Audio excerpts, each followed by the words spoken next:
Second. Okay.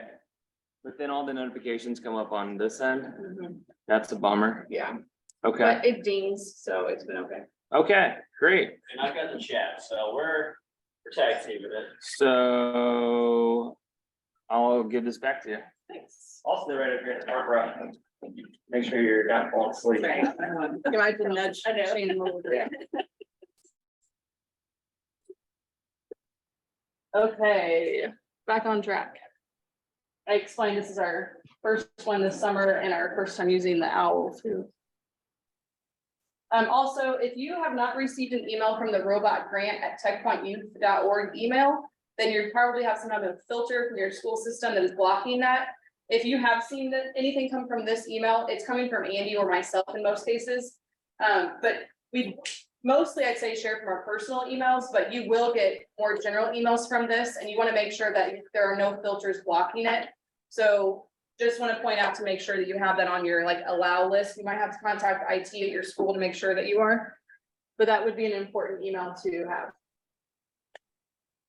Okay, so when it comes to robotics, there's three major players, I guess is the way to say it. We have VEX, that is the equipment. So all the parts is where you buy equipment. Then you have the curriculum. So VEX puts out all of the STEM labs, so all the online curriculum. I'm going to do a brief overview and then we're going to dive into each one a little bit deeper. REC Foundation is the game. So they're the ones who release the new challenge every single year, the game design. They're the ones who come up with the challenge and release that. They are the ones who manage the competitions. They host the world championship. They approve all competitions, local, signature events, state championships. So they approve all of those and manage all of those competitions. And then they also manage all the registrations. So when you register your team, you're registering them through REC Foundation. So all of that is through them. They're also a nonprofit like us, just at a larger scale. And then us, of course, we are the ones who issue grants. We complete the teacher training and we provide coach support throughout the season. So we are specific just to Indiana. So those are our three. I'm going to quickly go into each of these so you can kind of see. I'm not going to sit here, so it's a little easier.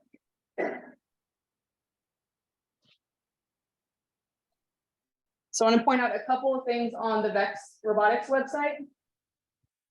If you look across the top, you'll see 1, 2, 3, Go, IQ, EXP, V5, and Pro. So if you are an IQ coach, then you'd want to change yours to IQ. If you are a high school coach, you'd want to switch over to V5. So EXP and V5 are both high school. EXP is designed for the classroom only. So it does not have a competition component. It looks very much the same, but it's designed, it's not competition legal. So it can only be used in the classroom. V5 is your competition. So that would be all resources for that. So I'm just gonna go to IQ. Once you switch over to your division, then you'll see this switches to VEX IQ and all of these drop down. So we have products where you can shop all IQ products. You have education, which is going to give you access to all of the online STEM lessons. Those of you that are Go teachers, you use this a lot. And for IQ, there is the exact same kind of STEM lessons through IQ. So you can see. I just want to drop down.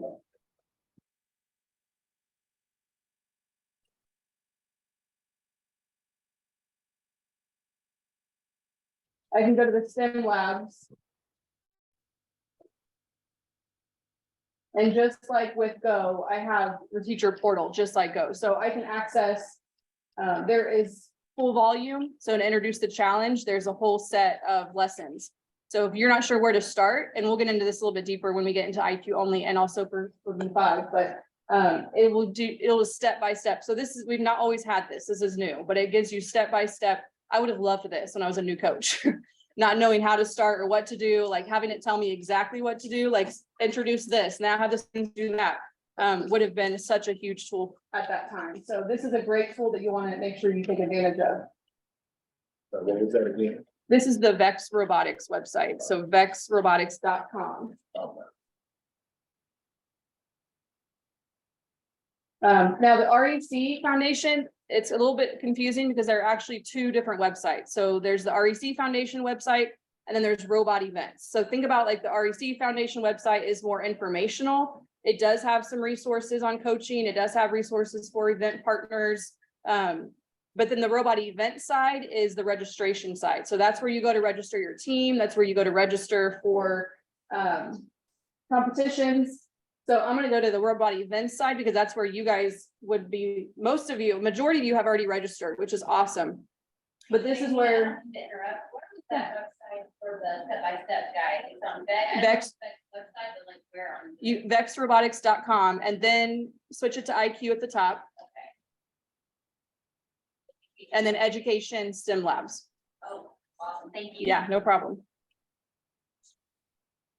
So Robot Events is where you're gonna go to manage your team.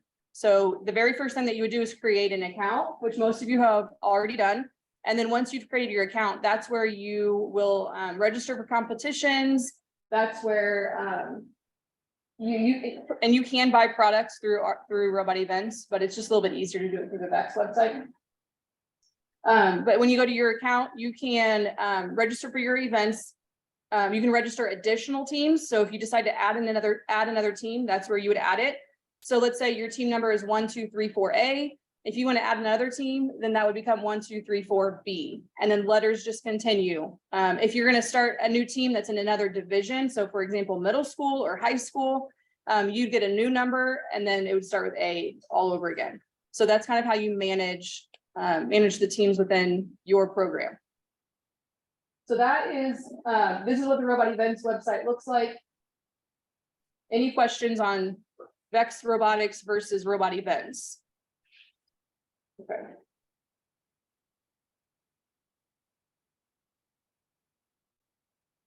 And then lastly, you have our website, which everybody had to go to apply for the grant. So you are obviously familiar with that. But I just wanted to point out also, we are hiring if anybody knows of anybody that is would be interested. Marketing and communications. But then I want to point out that if you go up to STEM programs, and then you go to robotics, and then robot resources, this is going to be resources specific to you as a coach. So it's going to be trainings and webinars. So like this training is obviously recorded. It will be there where you can access it at any time. It'll have a link to the presentation. So you'll have access to all of those links. The robot season resources are specific to the game. So whatever every year when the game changes, we update that section as well. So it could be the game manual. It could be the video of the challenge. Anything that we find that looks useful to help you with that challenge, we're going to put into that category. And then classroom resources is going to be more centered around Vex Go or anything that you can use in your day-to-day classroom. And then event partners. So if you're interested in hosting an event, that's where you're going to find resources there. And then coach support. This is going to be links to like the Facebook pages, any kind of like forums or anything that could just help you in your coaching role. Okay.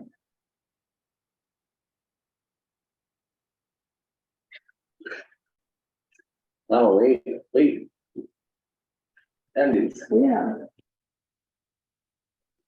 Just a quick Vex overview so you get a sense for the whole spectrum. 1, 2, 3 is pre-K plus. I'd say pre-K to like second grade. Vex Go, it says 3+, but I would say more like second grade up. And then of course Vex IQ. And then we talked about the difference between Vex EXP and V5. And then there's the work cell, which is classroom based at the high school level. And I should also say, we don't get any kind of a kickback from Vex. So I want to make sure that's very clear. That's what we've chosen because we feel like it's the most cost efficient. It's the best tool to give students when it comes to robotics.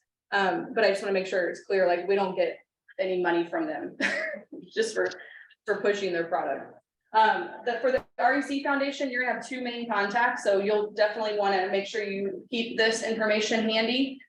We have two people that work for Indiana, Randy Decker, he's the event engagement manager, so anything about events, if you decide you wanna host an event, you can let us know, of course, and we'll help you however we can. But he's the one that's going to be able to approve that event and make that actually happen and on the calendar and broadcast it for everyone else to see that you have an event that you're hosting. And then Emily Bruning, she's the team engagement manager. So anything about team registration, anything has to do with your team, she's gonna be your source there. So those are their email addresses. We work very closely with them. And if you don't hesitate, if you wanna email them, but copy us just to make sure that you're like, in case you're worried about like the wrong person getting the wrong message or whatever. We work very closely, so there'd be no issue with that whatsoever. So IQ and VRC, we have both coaches in the training. We'll split up a little bit later, but the biggest difference between them is elementary is going to be plastic pieces that are snapped together. So more like Legos. And then the high school is more metal pieces, and there's a lot more, it gets a little bit more complicated. There's more power tools involved, things like that. So that's the biggest difference between the two. Obviously, you can see the cost difference. IQ for middle school, once a student enters middle school, the coach can decide if they want to use IQ or VRC. So we do have some VRC teams that are middle school. I'd say there's not a lot of them. It's a much smaller amount, but it is possible. We don't give out grants for middle school VRC, but you can have middle schoolers competing in the VRC arena. So that's the difference between IQ and VRC. And you'll hear us go, VRC is VEX Robotics Championship, VEX Robotics Competition. V5, I don't know why they call it V5, but you'll hear it both. And then IQ, they've recently changed. You'll see now VEX IQ is now VIQRC. So it's so it will line up with VRC. Just so you're not confused if you see an R there. It caught me off guard at first too, but ever since Worlds, they've now changed the language and it's VIQRC, VEX IQ Robotics Competition. I don't think I'll ever say that. It'll always be IQ. Okay. Well, in case you see it, that's what it means. So weird. Okay, the equipment included in your grant. So every year, our grant could look a little bit different. You guys are super lucky because this year our grant includes the robot kit and the field and the game elements. So we don't always include all of that, but we've had some very gracious donors and have been able to add all of those pieces to the grant this year. And then of course your team registration. High school, you are getting the portable field. So the one thing, I'm sorry for you guys, but you will have to buy the field tiles. So you will have to purchase the actual gray foam tiles that go in the middle. So that's the only additional thing for the high school teams that we'll need to purchase. But then you get the kits and then the game elements as well. And equipment should be good. Like most of you should have already received yours, unless you just recently got your grant, and then it might be another week or two before you see yours. But thankfully, we're not having issues with equipment this year. Last year was a whole different story. Okay, so what is robotics and why does it matter so much? So we don't want to just give you the equipment and send you on your way. We want to take the time to make sure you understand why this is such an important thing and why you made the right choice by selecting robotics. And there's a lot of STEM programs out there, and I've explored a lot of them. The very best thing that we can provide our students is robotics, in my opinion.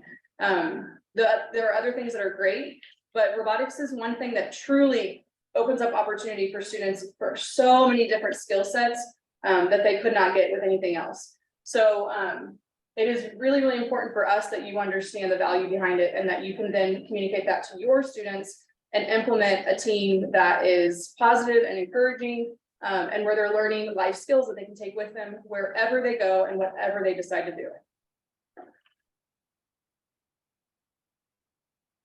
And I would also like to point out that we don't spend the entire time building, the entire time learning how to program a robot or build a robot, because the kids are going to figure all of that out. They are going to follow the directions, they're going to problem solve, and they're going to figure all of that out. Your role is to be the facilitator, the guide, In Project Lead the Way training, they used to say the guide on the side, not the sage on the stage. But it's very true, like, you're there to encourage them, you're there to say, you know what, I don't know the answer to that question, but together, let's figure it out, and you learn right alongside of them. That's way more powerful than you telling them, okay, move this block over here, now this one over here, or here, just give it to me, I'll do it for you. Like, it's way more powerful if you can learn alongside of them. So we're not going to answer all of your questions today, probably. We're not going to tell you how to be a robot expert, because all of that is going to come with time, and it's not necessary to be an effective, impactful coach. So more importantly, we want you to be there to coach them, to encourage them, to uplift them, and to be there when they're ready to give up, to be there to help encourage them to continue problem solving. So we all know, like, the 4 C's, we know that, and robotics truly, it has the more obvious things. They have the mechanical, the technical, the building, the programming, those are the obvious skills that they're developing. But underlying, while they're doing those things, they don't even realize it. They're also learning critical thinking skills, communication, creativity, and collaboration. So robotics is very collaborative. There's a misconception because they've seen battle bots that these robots are coming together to battle to the death. That is the opposite of what VEX Robotics is. It's very collaborative, and we'll get into that in the second part, but it more than anything else, it truly fosters those skills in our students. This is taken from the New York Times. I used to always share this with my students, especially for my students that were so fixated on grades and GPAs and all of those things, to help them remember that Google, one of the largest companies in the world, they're big enough and they can look beyond GPAs, they can look beyond college test scores, SATs, they can look beyond all of that. And they can look for employees that truly know how to problem solve and make decisions and are flexible. So it kind of helps them, I think, to see like long-term application to real life. I don't necessarily have to have perfect grades. I just need to learn these soft skills because I can take these with me wherever I go and whatever I decide to do. Okay, why are you choosing to start a robotics team? Anybody? Why are you here? Why did you decide to do this? Yes. So we have a middle school team, this will be our 3rd year, but I have inside IQ, and I have 8th graders going to high school and have not been able to get a high school team. So Perfect. Building that program. Because the kids need it, they're asking for it. Same thing Bartholomew County, that's why they're starting middle school, because their elementary school students are moving up and they're like, wait a minute, we need robotics. Awesome. Who else? Yeah. So I'm in Perry Township, one of your focus. Yeah. townships, and we just redistricted, so like, we have students who are at an elementary school with robotics from being our school, and now it's not there, so I wanted to make sure they have that opportunity to. Awesome. Take a little of that fear out, moving Yep. schools. and a little- Perfect. Good for you. That's awesome, because obviously the kids are asking for it. Yeah. I just want to play with robots. Yeah. Absolutely. This- 100%. 100%. 100%. Yep. Yeah. Yeah. Well, I do it in the middle school because I'm in a very much of an urban school district, and for me, allowing them to see something outside of what they see on a normal basis, Yep. it's pretty fun. Like she Yeah. said, it's pretty fun for me. I have no idea what I'm doing. That's perfect. Zero. It's more fun that way. Little It's a real nerve ride. wracking, but no, it's for the inner city kids that will never experience it Yeah. if they don't do it in the school. That's awesome. It'll be an inspiration for sure. I'm hoping so. Yeah, it'll spark something in them. I will say that you'll have plenty of support. I mean, like, I didn't know what I was doing, and Jamie, and I mean, like, they're so supportive, so. Yeah, you know what, and I'm glad there's this community, because it was a teacher prior to me getting to this middle school. She had the vets, Mhm. but she let the kids bust it out. So there's things that do not work on it. Yeah. So I'm trying to figure out just what the heck am I doing Yeah. with a robot? You'll So- figure it all out. Okay, as long as you say I'm all right, man. You got everybody telling you. Everyone starts where you're at. Yeah. Yeah. Okay. Yeah. All right. I think the other thing is, you know, we have that stereotypical, if I'm not a jump, then I can't have anything to Exactly. do. And that's when I had my robotic, just my club last year. Just giving them an opportunity to experience new things, the kids that normally fall through the cracks. And it's just to see them blossom was amazing. It blew me away. Yes.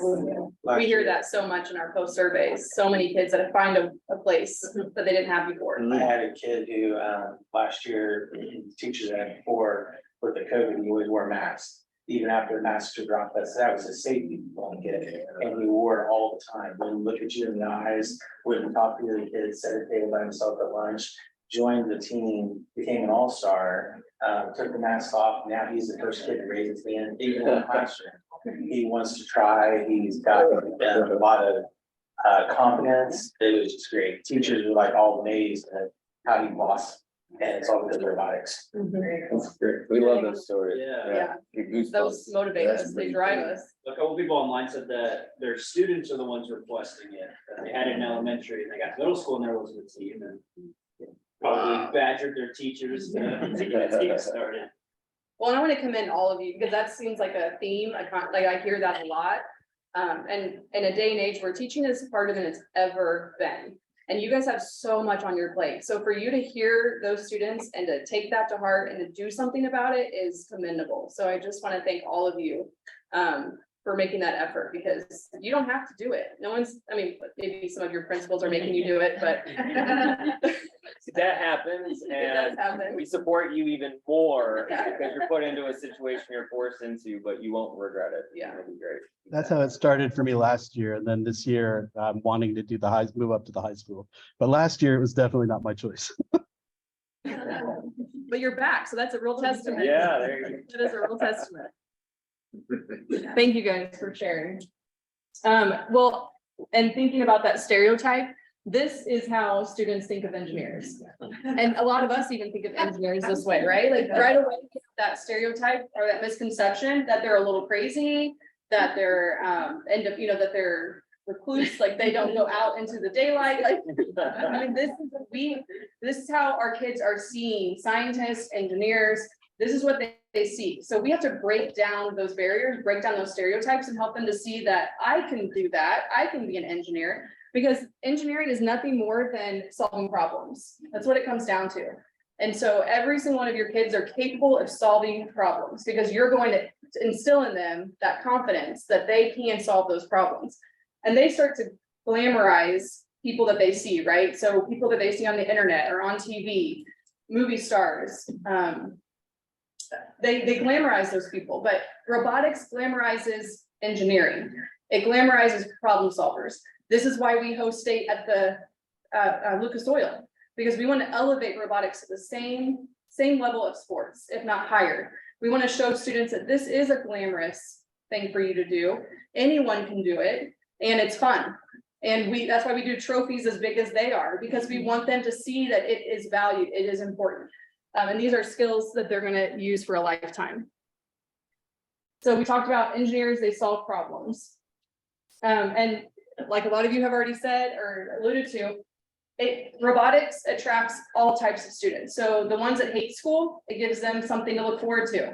And the ones that love school, it gives them something extra to do after school. So it really attracts both of those types of students. It also, the ones that have straight A's, the ones that have straight F's. The ones that have straight A's, they want a new challenge. They want something else that's going to take them beyond just getting A's. The straight F's are looking for something hands-on, something that they don't have to fill out a paper for. The ones that are getting the bad grades, it gives them something different, something out of the box. The ones who are struggling socially, it forces them to be social. It puts them in a small group and they have no choice but to talk to those students. So it really does push them out of their comfort zone. The ones that are too social have to learn how to rein it in, right? They have to learn how to manage their social skills so they can get work done, time management. So it really touches on both types. And then lastly, the ones that hate sports, the ones that can't identify with sports, that want to do something extracurricular, but they're not athletic. But then also the ones that love sports, because robotics is competitive and it can be as competitive as you want it to be. And so the students that are super athletic, they identify with robotics as well. So truly attracts all types of students all across the spectrum. I want to give a couple of personal stories really fast from my coaching days. This student on the left in the hoodie, his behavior was awful.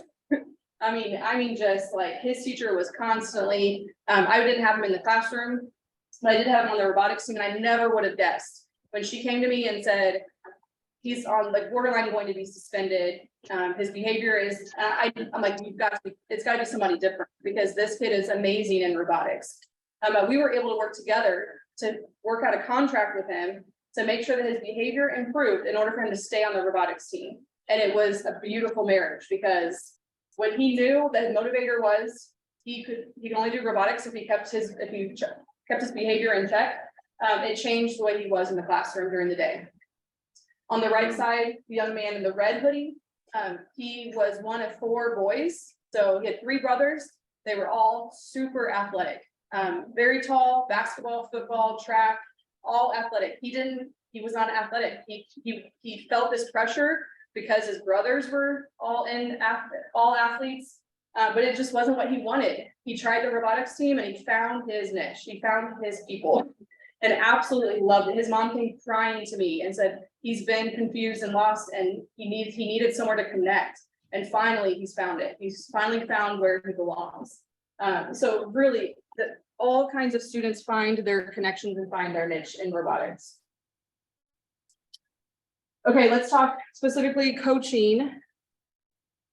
Trophies should not be your motivator. Trophies are fun, competitiveness can be fun, but it should not be what's motivating you or your students. And that's going to come directly from you. So if you are all about the competition, if you are all about, we've got to get this trophy, then the students are going to have that same mentality. And we first and foremost want to make sure they are learning and having fun. And so the trophies will come, all of that will come, but slow and steady, take it a little bit at a time, and don't right off the bat be like, we've got to win a trophy, guys. We got to come home with a trophy. That should not be the motivator. So try to keep that out of the forefront. Failing is okay when you learn from your mistakes. I think we all have learned this. I'm confident implement this in our classrooms. So many students are so fixated on being perfect and making sure that everything goes exactly as they plan. Robotics is a perfect example. They're going to learn real fast that failing is going to happen. They're going to come in last place at a competition, and their robot might fall apart and it might stop working and everything might go wrong. But look at that as an opportunity to learn and grow. And again, check your attitude when those things happen, because they're going to watch you and they're going to listen to you and they're going to see how you respond to those situations. So keep that in mind as well. Student run, student built, adult organized. This is huge. If after you're in the robot community for a while, you will come to realize that some adults are overly involved. And so REC Foundation put out a student-centered policy. I would always have my parents review it and look over it, because the students are the ones who suffer if the adults get too involved. Adults should not be touching robots. It should be 100% the students. So the adult's job is to organize and facilitate. The adult should not be the one building, programming, any of those things. I would not even let my adults carry the robot. Students were the only ones that were touching the robot at all times, because we have too many dad and mom bots. We have, just like any other project, you have those projects that come after school and you're like, your mom definitely did that for you. It's the same thing in robots. Like, parents get overly involved, just like in baseball, or basketball. They're yelling from the stands and they're telling their kids what to do. And anything that has competitiveness incorporated, you're going to get parents that want to get right there and into the whole thick of it. So it's your job as the coach to facilitate that, to put your foot down and say, nope, this is 100% student focused, student centered. I would even train my kids, and I would tell them, if your mom or dad starts to get involved, you tell them no. You say, this is my robot, I'm doing this. Thank you for your offer. Thank you for helping me, but this is 100% student centered. So I would even train my kids to tell their parents no.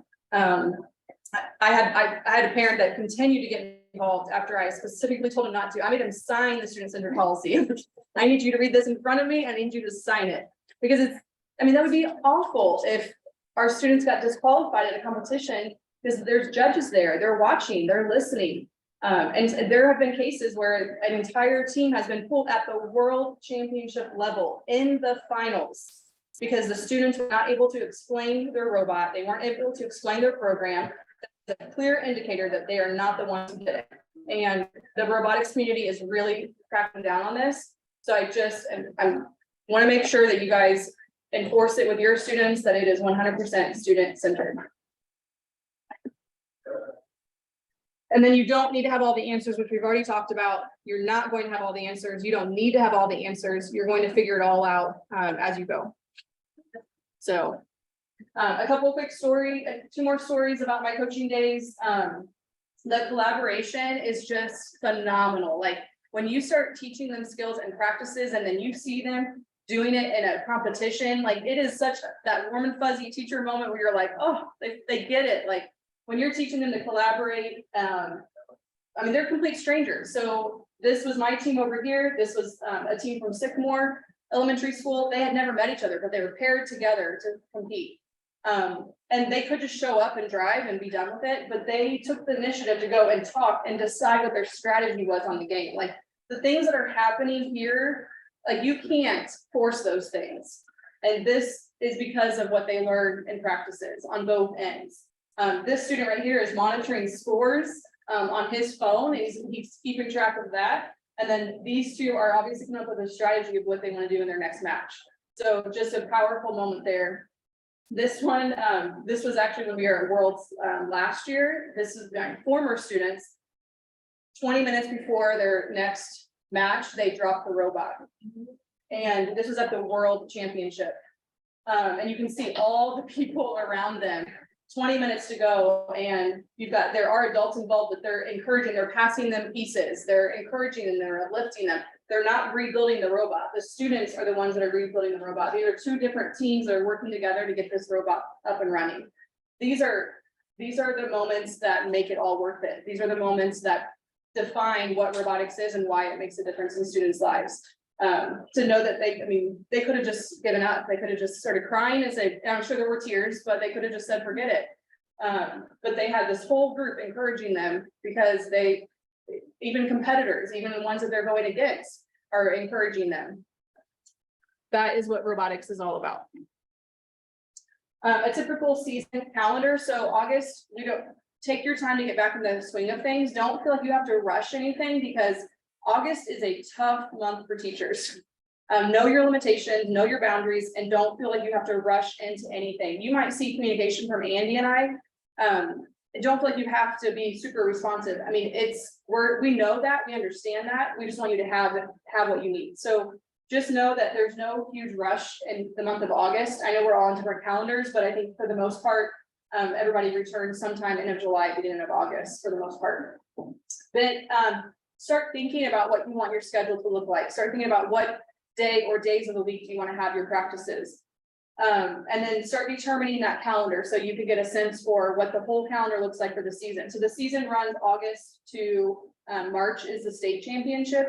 So that's the season. April is the world championship, April into May. So think about those in between months. So September to February, what does that look like? What do you want it to look like? When do you want to practice? How long do you want your practices to be? I would say a minimum of one practice a week. So I did 2 hours a week. I separated 5th and 6th grade. So I did 2 hours for each Tuesday, Thursday. But think about your own limitations for your own personal life too. Like what works for you. Don't stretch yourself too thin. If this first year, if you need to do an hour after school, then it's something, start with that. And then just know that you can always build on that. And then start thinking about building. You're going to complete your pre-survey, hopefully by the end of September. And then you're going to start registering for competitions. We'll go into more detail about that a little bit later, but you want to start thinking about, even if you haven't even started building, you want to go ahead and start signing up for competitions because they will fill up. So you want to go ahead and hold your spot because you could always later, a month out, you could say, we're not going to do it. But I would highly suggest you just stick with it because it will give you and your students a deadline to say, like, we have to stay on task. We have to get this done because we have a competition on this date. So it really helps drive your practices and if you know what you're working for. And I think what's nice about, especially with IQ, is if your robot can drive, like you can compete. So don't feel like you need to have this extravagant robot that can pick up pieces and toss them. If your robot can drive and you're signed up for a competition, you're gonna go to that competition. Yeah, because even if you come in last, you're gonna learn a lot of things coming in last. So don't fear those competitions. Lots of practicing and hopefully you can get to 2 competitions and even more. The more you can get to, the better, because that first one is going to be like a dress rehearsal. For sure. The first one I went to, I was clueless. Like, I didn't even know, my students didn't know their team number. I like saw, it was so bad, like, so bad. I don't know if I told you this. I had to like write their number on their hand. I was like, when you see this team number, you should be up there. Yeah, it's a bit of a train wreck, so. Good to know, because I have a very competitive principal at one of the schools I'm at, and I think I'm just, like, I'm going baby steps. Yeah. Like, I'm just, We I don't used know what to, I'm doing. we used to say your first year is like your first full year of practice and you're gonna stink. However, we've said this in our training and then we see those teachers Well, in our they're first year training at coworkers. state. Yes. And we're like, oh, okay, so maybe you guys can do better, but I think you gotta set your expectations low for you, your students and principal. Especially your students going in, because they're gonna see teams there that are just dominating. And you're gonna sometimes think, like Jamie just said, these robots were actually built by the parents. It's not always true. Like some of these students, once they have a couple years under their belt, they build some incredible things and they can score so many points. And it's your first year. All those students started somewhere, just like we're talking about. All coaches started with no knowledge. So some of these students have been doing it for several years. Especially when you get to the high school level, sorry to put pressure on the VRC high school. Some of these students have been doing this since elementary school. They get to the high school level and they build some very dominant robots. So I'm trying to figure out how the parents are dealing with the robots, because I won't let a parent in my classroom. this is I true. keep the Yeah, robots that's in my because you room. allow it. Not Yeah. some people allow it. Oh, really? Like I would even have volunteers. So like after I would have parents that would volunteer. Oh, no, I wouldn't even. And so because I had 10 teams, so I needed the parents, but I needed them to do it on my way. Well, I might need help because I had 16 kids. I went and recruited in the school, in the middle school. I went and just started figuring all the kids that enjoy math and science. I went and picked them out of all the classrooms. Here, you need to come. And I had 16 kids, so I don't know if I need help or not. I just know I had 16 kids. But I'm not letting a parent in my classroom. I'm No, trying to get a away. teacher to co-coach with me so I can avoid that, like, Yeah. that's my fear. Jamie will Well, talk I don't about like know. you want an assistant coach or you want help, but I would usually say there's like a no touching of parts rule. So like I would talk to my parents and assistant coaches prior to the season start and saying, here's your expectations. You're here to help support the students, not do the work for the students. As far as like, I even say like, you don't touch, a part falls on the ground, you don't even touch it. Yeah. Because that's like Their the job. kid, that's their job. The kids are gonna expect you to do the That's work their now. job. So, you could point, hey, there's a part on the ground. Or, hey, that's broken, you might wanna fix that, but you're not doing any. That's the work. best part to me, where I'll just, like, I wanna just throw them in a competition because you're gonna learn. Yes. You have to learn. You You can't learn be very scared of it. They're making because- changes during the day. Yeah. They'll go in with an idea and then they'll see something and I had kids that were taking it apart and changing it during that competition. Yeah. So it is cool. It's cool. And that's what somebody said in the chat is that after their first competitions, when it really started to click with the kids, especially if you only have like 1 or 2 robots, being around, 40 other robots, the kids start to think about their designs, start to think about their own robots, and the game's a little more fast paced in that practice, so. The sooner you can get into a competition, it'll be better for you and the kids as well. Yeah. Plus, it's a long season Yes. and your kids one-time motivation. Yeah. And I would say in your very first practice, don't get any equipment out. I would just, no equipment, you can talk vision, you can talk plans, you can talk about, I would do like a little personality thing with each of them to figure out what are your strengths, what are your weaknesses, what are you really good at, what are you scared of, like learning that about them to develop your team structure, to decide, what kind of roles do you want each of your kids to have? So it does, it's not required, but it does help to establish those roles. And it makes them a little bit more productive and a little bit more on task, because one of them might be, maybe their role is programming. So they know like their focus is programming. That doesn't mean that they do nothing else. That just means that's their main focus. And so, I mean, some teams do it that way where it's like you only program and nothing else.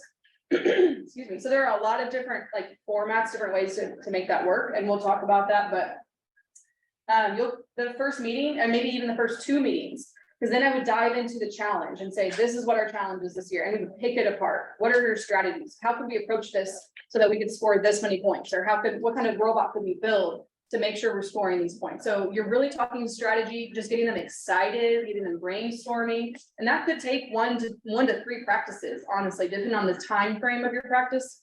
So just don't rush that, because the building is not going to take them that long. I mean, these kids, they are quick when it comes to building. They've grown up on Legos. They're quick at following directions. They're going to get it built pretty quickly. So once it's built, then you start driving it, the challenge. So, okay, you built a robot, and we'll talk about, there's a hero bot. So there's a suggested robot. So it's not like we're expecting them to start with nothing and just come up with something. But the hero bot is designed to have a lot of limitations. It's not designed to be super effective, and that's on purpose so that they will modify it. So then they're gonna be encouraged to want to make changes so that they can score more points ultimately. So a lot of driving, testing it out, redesigning it, rebuilding, and all of that. And then you can also look for scrimmages on robot events. So there's competitions and then there's scrimmages. A scrimmage doesn't count towards anything. So it's not qualifying. There are no state qualifying spots, a little bit less stress. So that would be another opportunity. There's not a lot on there, but that would be an opportunity. You can always host your own too. But that would be a great opportunity to have like a practice competition. So that way it kind of takes the stakes down a little bit. So some, I don't know why I have to keep admitting people. There are some different team structures. So we say a minimum of 2 students. When it comes to IQ, I feel like max of 6 is the most ideal. You might find differently, but just from my experience, 4 was the ticket for me. Like 4 was perfect. I think I could have made 6 work. It would have been a little more challenging. Elementary students are a little bit harder at sharing, taking turns, and so the smaller the group, the better. But the high school, I'd see some high school teams go all the way up to 10, 12 students. So it really just depends on the structure that you want it to be, but you can define roles like your focus is building, your focus is on the notebook. So we'll talk a little bit more later about the engineering design notebook. Every team documents their progress. So in that beginning meeting, I would, who has good handwriting, who is really good, who's organized, who has it, who can draw, those types of things. Now the engineering design notebook is more digital, but you still draw those things, you take pictures and then you put them into your notebook. So thinking about the students on your team that would fit those different roles can kind of help keep things organized and moving. And then you could have the adults, and then you could have 4 members. There could be, I know of some teams where there's students on the team that do nothing about robots. They literally like manage social media, or they design the t-shirt. They might that might be the student that finds their alliance partners at competitions and introduces them and facilitates that. Just because the student is on the robotics team, that may not be their wheelhouse. Like once they try it, they might realize I would much rather be the representation of my team rather than. So there are one of our student advisory council members, she is PR, like she represents them, she does all the marketing for them, but that's her role, that's what she does. So something to think about that model as well, and having another adult helping you. So if you can find other adults, in some case, I had a parent that was an engineer and got to a place where there was enough trust there. We were on the same page, we were planning together, and he became my co-coach. So and even once his kids moved on, he was still my co-coach. Like you can build those people in your program. You absolutely, and it could be a parent, it could be an instructional assistant, it could be another teacher, it could be, if you're in elementary, it could be a high school student. get creative about who those adults could be. Because that does help a lot when you don't have to do everything on your own. Because you also have like the emails you send to parents, the managing of the, the permission slips, the paperwork, like. It's nice to have somebody else that can kind of help manage. I got to a place where I was doing a lot of the big picture stuff. And then I had volunteers that were doing more of the day-to-day. So you can definitely build that out however works best for you. In some cases, you might just have 3 students on your team and you could split it up in this way, with building, programming, and then maybe the other person is just focused on the field, the game elements, the PR, all that. So the engineering design process, everybody knows the engineering design process, so we're not gonna go over it, but I just want to emphasize that the engineering design notebook, every team is encouraged, not required, but encouraged to have an engineering design notebook. And this, they use to document, this is relevant to real life. So this is something that would be in an actual job where they'd have to document their progress. So that's what it emulates. And then they do that throughout the entire season. When they go to a competition, there are judges at the competition that will want to see their notebook. So they'll want to see their documentation process. There are awards that can be earned based on just their notebook alone. The judges will also interview them, ask them questions about their design. They will have already reviewed their notebook and they want to ask questions about their robot. So and there are other awards based on those interviews. But there's kind of twofold. They want to confirm that it's student focused. The only way to do that is to make sure the students can explain. So they have to be able to explain, what did they build? Why did they build it? What adjustments have they made? What modifications and why? If they're programming, then they're asking questions about the program. If the kids can't answer those questions, and it's going to raise red flags of, did they actually do this themselves, or does an adult get involved? So those are important components throughout the season. There is a rubric that is used throughout the entire season. So I'll pull it up really fast so you can see. And I would give this to my students from the very beginning, so they could see what is expected of them. This is the rubric for the notebook, and it's used elementary through college. So it's not different per grade level. These are the things this is the exact rubric that judges will use when they are reviewing the notebook. So there's no secrets here. We want the students to have this in advance. Okay, so now since COVID, we have gone to a digital template for the notebook. If your students do a paper notebook, they will have to scan it in and make it digital at the end of it. So that creates a lot of work when you're ready for a competition. So I would highly recommend from the very beginning, set them up on a digital template. So that way you don't have to put all that work in before a competition to scan everything and then make it digital. So this is, yeah. There were still competitions that were required in initial physics last year. Yeah.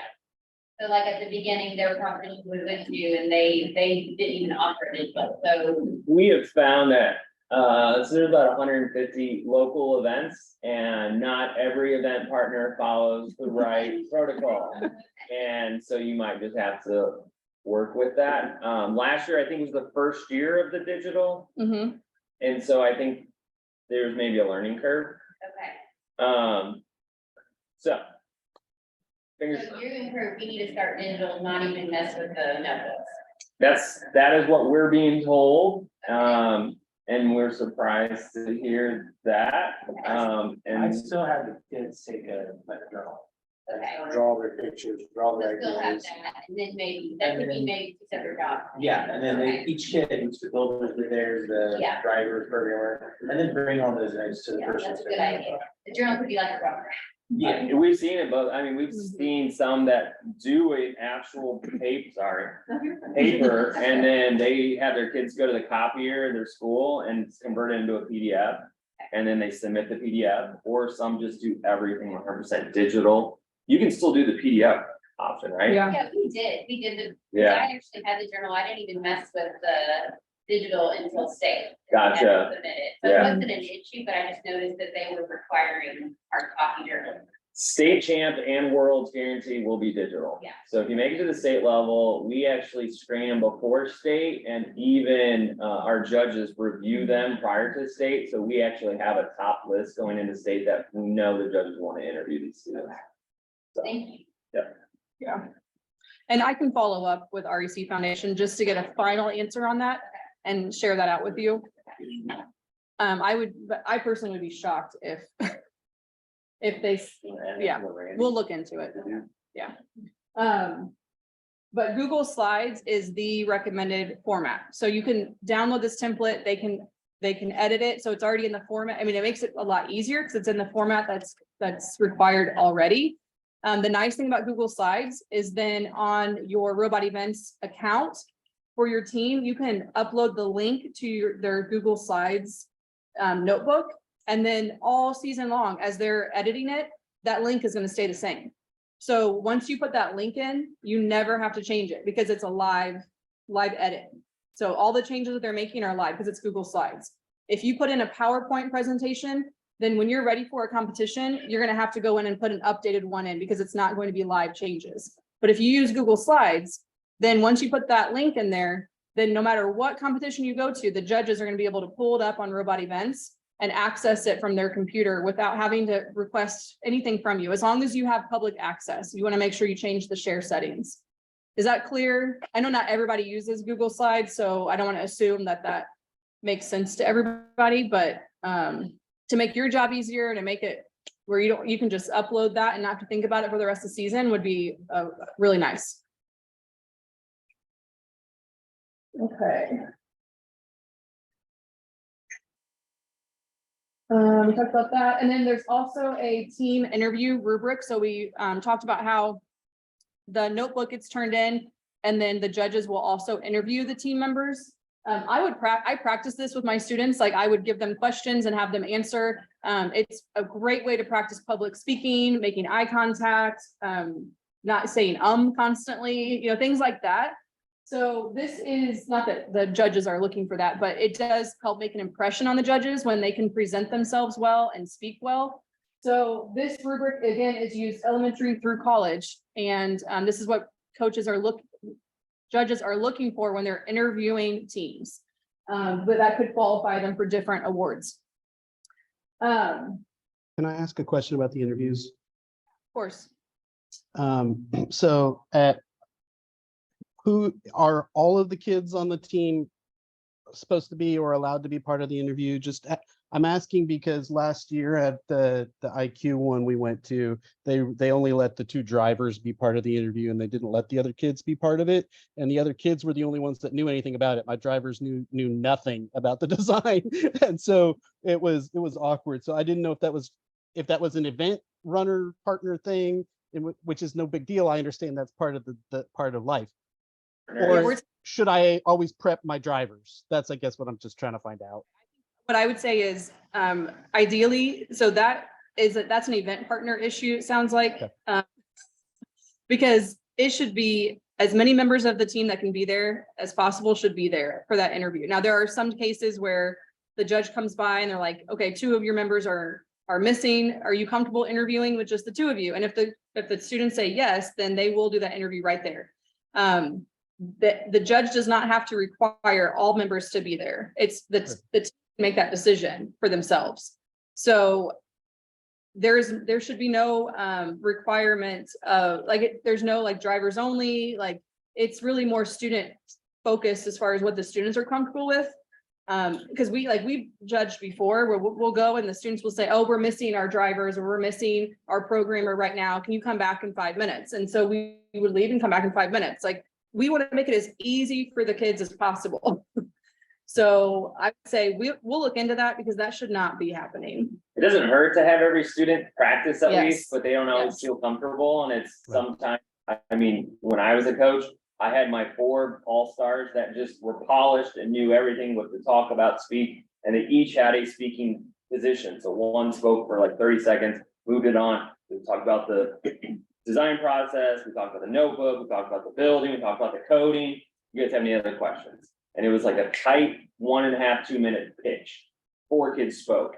The other students were there in case a question was asked, they didn't know how to answer, but I just had I had a big team, that did the talking. We're finding out the event partners are just throwing curveballs sometimes, and the kids roll with it. It does not have to be the drivers. It usually isn't always the drivers. Yeah. So. And not every event has judges as well. That's true. When you sign up for a event, you can see if they'll have judging or not. We always just tell the kids, just be ready to answer questions. And sometimes the judges are just in plain street clothes, and it's like the kids are thrown off guard, like, why is this adult talking to me? And that's why we say you should be respectful to all adults at all times, because you never know who's a judge. Yeah. So, yeah. Definitely. Last year, we started a new resource, Ball State, their communications department offered up their services, their students. We did some mock interviews, which was really cool. And we've got some really great feedback from the teams that participated. So be on the lookout for that this year, that you'll be able to sign up for a virtual time, like a 15-minute session where your students will go into a breakout room with Ball State communication students, and then we've kind of prepped them on the kinds of questions they should ask. And kids were really, the Ball State students love it. The robotics students love it. It gives them practice, like, so they can just practice those interviewing skills. The Ball State students will then give them feedback and say, well, try to slow down a little bit, or make sure you're making eye contact, or, they'll give them those types of tips that they really need. And it helps for them to hear it from maybe a college student over you telling them over and over again.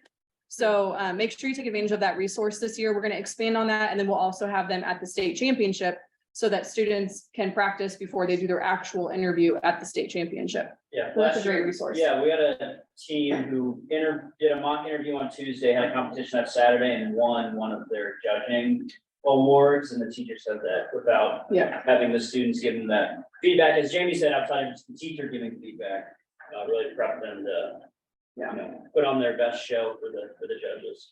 Yeah. And I just want to stress again, the notebook is not required. It is, we highly encourage it because it's a great skill for the students to learn, both the interviewing and the notebook. Even if you don't have a notebook, still prepare your students for an interview, because if there are judges at a competition, regardless of whether or not they have a notebook, they will probably still interview your students. So at the minimum, prepare them for an interview. Oh, that's you. Oh, this is my story? Yeah. Oh, awesome. Thank you. And then after this, we're gonna split up. Well, so this is a great little story I like to talk about that I think kind of exemplifies and highlights what I think robotics is all about. So during this, kind of in the beginning, Jamie said that this isn't all about winning and trophies. We each of us have competitive aspects, principles that are competitive. I'm very competitive, but I try not to display that to my students, because at every competition, there's really only going to be one winner, and there might be 40 or 60 teams go there. In robotics, it's nice. There's actually 2 winners because there's an alliance. So it's 2 schools, but still it's just one alliance. So we had a team from Napanee, Indiana. Is anyone up from that area? Does anyone know anything about Napanee, Indiana? What's it known for? Amish Shakers. Okay, so they've got students that attend and are on part of the robotics team that don't have electricity or internet in their homes. So very rural, very almost resistant of technology. These students are, I think, 4th or 5th grade students, their first year going to the world championship. So they make it to state and they make it to worlds. This Napanee team has 2 teams, a red team and a blue team. So the way they do it at worlds, there's like 300 some robotics teams that compete on multiple stages. So we'll say this particular, I think there's maybe 6 different stages or arenas. So they kind of break them up in divisions, and the winners that come out of these divisions go to the world stage to see who is the actual winner. No one from Indiana has ever made it and won the world championship. So, as you can probably hear where this story is going, Napanee brings a red team and a blue team to the world championship. They're in two separate divisions. They emerge and win their division and they go to the world championship stage. This particular year, I think there's 12 teams in the finals and alliances, so there's 6 alliances. 10 teams are from China, 2 are from the United States, happen to be from Napanee, Indiana, the exact same school, Woodview Elementary. The coach, was just like you all. 2016, sat in our training, doesn't know anything about robotics, never even been to a competition, never even seen it. He even said, he's like, I'm not very tech savvy. I'm an elementary teacher. I don't know much about robotics. But his program and it just blew up. The kids really absorbed it and got really good. So this is, I'm gonna play kind of a video for you to kind of show you the finals match of this Woodview Elementary robotics team competing. And then I'm gonna give you a little backstory about what happens afterwards. I'll let you figure that all out. And I might do some commentary. This is my favorite video here. Well, it sounds like it. Oh yeah, We found out. I can do a commentary too if needed. Your computer is muted.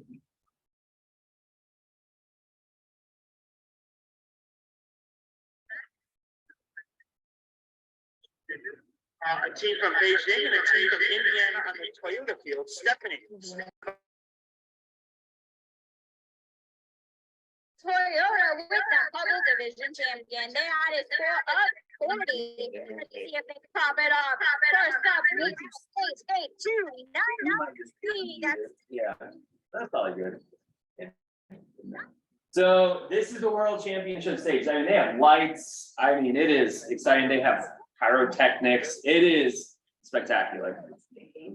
Yeah. It is, yes, it is a really, really neat. These are the 2 students from Woodview Elementary. There's a boy and a girl, and then they're paired with a team from China.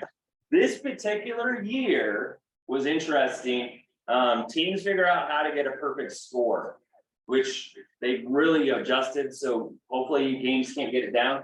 So so teams can't do that anymore. So what it came down to is how many, getting a perfect score is how fast you can get the remote down. So in this final competition, the way it worked is you had to get these hubs into 2 corners. And what alliances would do, this is the Woodview team, this blue robot, what they would do is say, we're gonna take the far side of the field, you guys take the short side of the field, you get your hubs in your corner, we'll get our hubs on our corner. And then these hubs on the top are bonus hubs, they're worth more points. What you're gonna find out here is their alliance partner is going to make a mistake. And at the final stage, you really can't make any mistakes because every other team has got kind of a perfection. Watch what happens right here. Oh, we knocked it off. Now we have to go retrieve it. Not a big deal, but then they bump the Woodview Elementary team and students now know that you can't make any mistakes in the finals. They're not gonna get a perfect score. Had they gotten that perfect score, they would have won the world championship. And watch what happens right here. The little girl from Napanee, Indiana, who just realized that her hopes and dreams of being the first team from Indiana to win the world championship was just crushed. And it wasn't even their fault, it was their alliance partner's fault. The other team, there's gonna be if you wouldn't mind, show, it's kind of neat. This is somewhere in here where they show all of them, right there. Yeah, if you go there, I just thought this is kind of a neat representation of all these teams from China, 1 from Hong Kong, and then 2 teams from Napanee, Indiana. And I call that high five, the high five heard around the world, because this girl is in elementary school in front of thousands of fans. It's streamed. I watched this from my living room. I mean, hundreds of thousands of people are streaming this, and in this big stage, in this big moment, instead of crying, which I probably would have cried, she leans over and high fives the team that really ruined their chances of winning the world championship. And I remember Jake Simons texted me after this match. He's like, I'm so like, he didn't mean it this way, but he's like, I'm so sorry I didn't get to bring the world championship back to Indiana. and he's on this bus ride home from Texas. And I'm like, dude, it's actually Louisville that Kentucky, it was Louisville that year. He's like, I'm like, dude, did you see what your girl did after that? He's like, I missed it. And he's like, right when she lost, the match is over. Instead of throwing her remote down, throwing a little fit, crying, just being disgusted and mad of the mistake that the other team did, she leans over and high fives them. And I'm like, that's what I care about more than anything else at all. So when we talk about doing well at a competition or getting to state or going to worlds and what trophies we win at state, we don't measure any of that in our reports or when we talk to our board members or we talk to our donors. They sometimes ask, oh, how many teams won a world championship from Indiana? I don't know. And honestly, I don't really care. What I care about is our students exemplify and show off what Indiana Robotics is about through their professionalism, through their sportsmanship, through just building and showing their character in class. I think we can all agree there's some really nasty things happening in sports and in the news and in the world. And we need young leaders like this to make things better. And so that's what this is all about. What we're trying to do is we're just trying to show students that you can solve problems through robotics. You can also solve problems through being a good human to other people. And so anyway, thanks for letting me share my little story well, it's our story. This is an Indiana story. Mr. Simons now has a plaque on his wall outside. And if you guys want to take advantage of it or work towards this, if you guys have any empty rooms in your school, it should become the robot room. And that's what Mr. Simons did. They had an empty classroom. I know some of you guys are like, we're busting at the seams and we have 40 kids in our class. But if any of you do have an empty room, he has a robot room now where they get to keep their field and they have practice in there. And he has a plaque on the inside of the wall, has a picture of that student and with the high five, and it's like high five heard around the world. It's really cool. So, and she's running for president. That's what's going to happen with her, I think, in 2036. All right, we're gonna do a 5-minute break and then IQ people will stay up here. VRC high school will go, it's right below us, right? The room right below us, or you're gonna go. VRC, we're gonna be in that greenhouse. There's a kitchen to your left and there's a conference room to your right. And just high school VRC will be over there. And if you're online, I'm gonna create a breakout room for you. If you are high school, you're gonna move into that breakout room.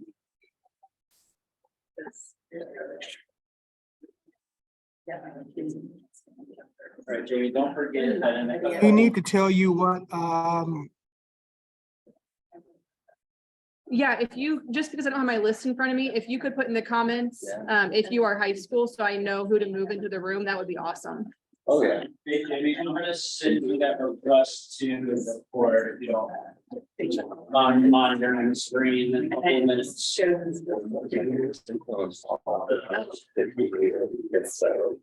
Yeah, it's why you're saying that we're parents talk about like that's like why that's for it. That's his name.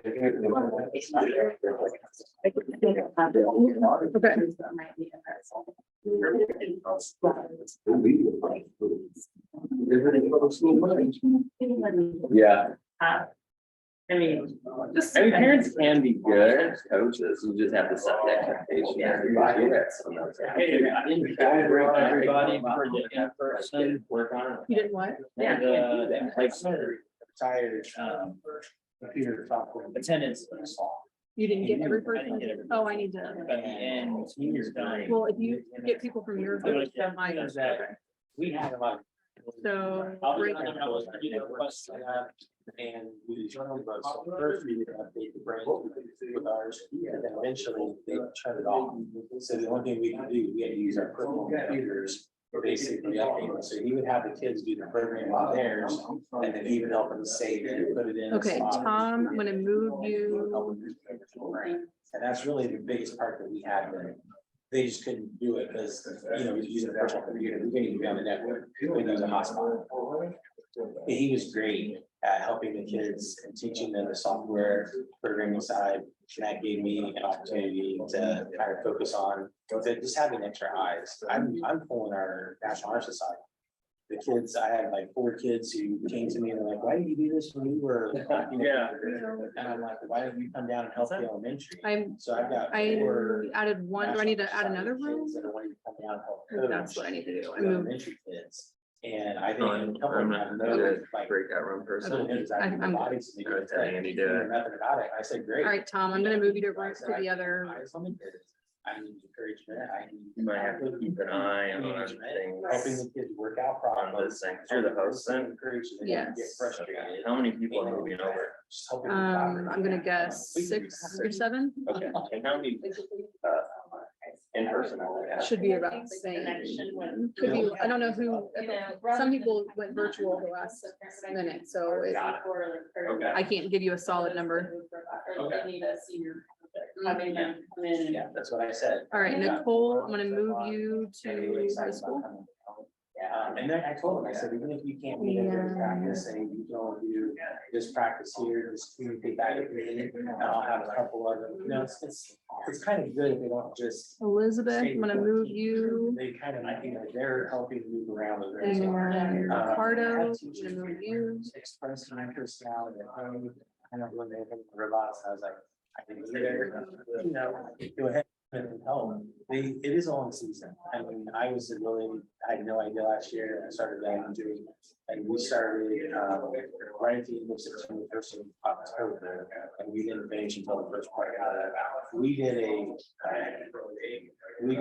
Chad, I'm I moving did you. one of the kids to be able to show off. All the parents that they- And then coding connector, Ryan and Keenan, I'm moving you. So I had an open house that I didn't have. We set up the game board and then I let the kids kind of tell the parents, this is what we learned, this is what we did. And then I let any of the elementary kids, the younger kids that came, they got a chance, the kids like showing off the robot letting drive. And we had like a big celebration of cake and 2.5 hours. You should, you should get a notification, when I select move, you should get a notification. I might have to send that again. It goes apart, and I'm like, I know, but we gotta get these ready for the next, group. Right. So it was okay. We took lots of pictures and documented it, and we had a party for 2 hours and we just started tearing pieces apart. Yeah.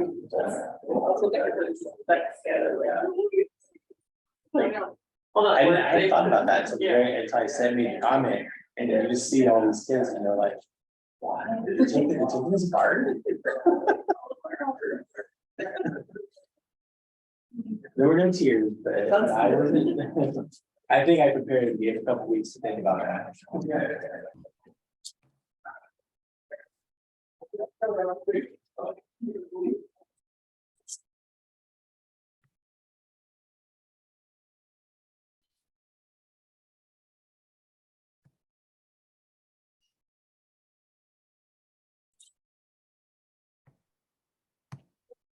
If anybody else on the call is high school, let me know in the chat so I can move How many you teams are you gonna have?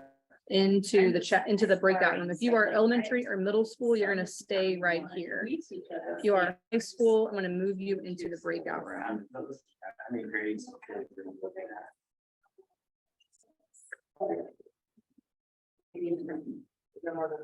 So Nick, I'll move you.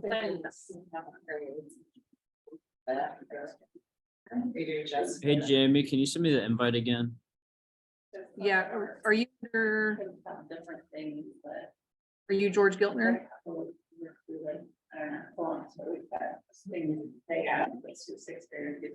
You must be. So now you go K through 6. I go K through 6. Where are you gonna look at? Okay. Just outside. Biz Ratliff also, and I don't see an invite anywhere. Okay, let me, We started out, we only had. Well, it comes through Zoom or email. through Zoom, you should see a notification. Actually, I think I have you in room We'll be sure to 2. get you all out of here. Oh, I'm not. But I had 57 kids that had interest. And I'm gonna do them all. We had 16 kids that we took on the team. I finished with a strong about 10. Oh, let me- Over time, you're gonna get kids who just, I tell them, like, I'm not gonna convince you to stay. But if you have issues, come to me. we'll talk. Okay, hopefully you're getting I know notifications some now. Closer to competitions, and even after the first competition, we made some shift moves, because just personalities, you know, there's gonna be that. They can't do it, but all the teams work together, you know. So even if they switch teams, they still had an input on the robots, things like that, they knew what was going on. Oh, I think I messed it up, you guys. But I went to the teachers, I kind of put it on the teachers, I'm like, I don't know all these kids, because it's my first year at the school. And I'm like, you need to help me, tell me, the kids that are turning in, I don't care what their grades Maybe. are. I want to be, are they turning in homework, are they paying attention? All right, Nicole, you can And I had one kid who was. ignore kind that, of I think. On the fence there about being problems in school class, but we kind of laid it down, I'm like, look, I'm gonna team, I want to have a team, but you're gonna. And we usually step it up in practice. Yeah. Towards the end of the year, because I think he's got some coaching at home. Yeah, I'm not sure. But I just think it's six. So I teach some people like. Okay, I think I may have done it backwards, so Kind of like, ultimately I though, say it's everything. Digital literacy, some teaching. everybody in this room should be elementary or middle school. Also doing engineering technologies and. Yeah. Programming, when we get into the computer science part of it. I get them. Like, I have some tasks, like, those teachers, to like, something.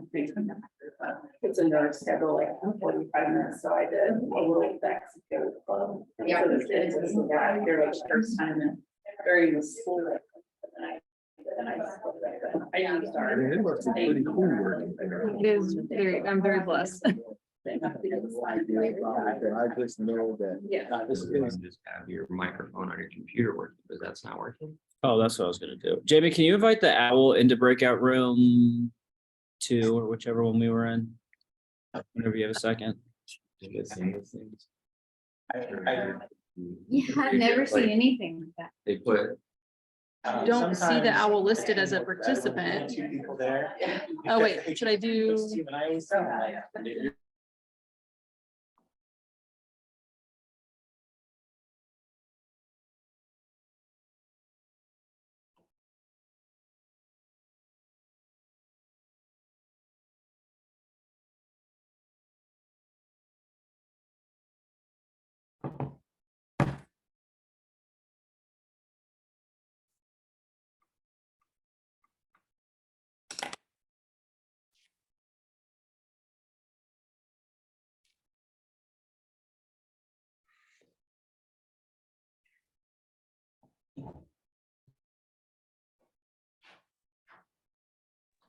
Okay. All right, can you guys hear us? Okay.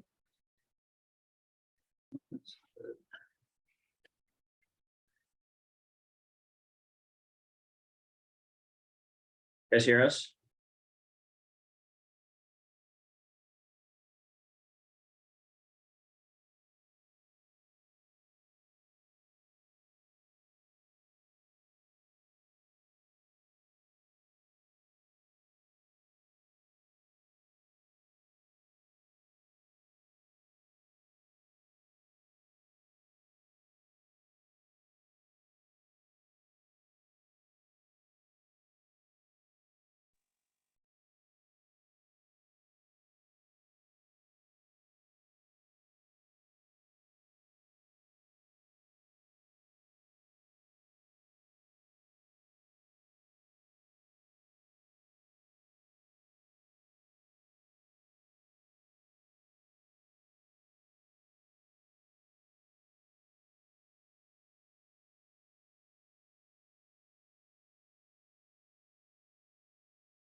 especially in the high school space, because the kids find ways around the rules very easily. And so they update the game manual, I would say probably once a month, a couple times a month, as issues are brought to the attention of RAC. But the this game room manual, should unless you print it be out, you have the game manual on a PDF. IQ, so elementary and middle school, But we're gonna start with which the I game, like I think said, and then we'll talk about. is correct. This year's game is called Over Under. But I lost my video, so it's up to you. So just as Let Jamie me- had in her PowerPoint, all of the resources that you need are gonna be at the Robotics Education Soundboard. For new coaches, the game changes every year. The size of the field isn't gonna change. You can see it's always gonna be on this 12x12. They say that they changed the IQ field size, so hopefully they don't change. But the game elements are gonna change every year. So unfortunately, that means that there's a cost Okay, every year, George, I'm but, moving you to room 2. Yeah,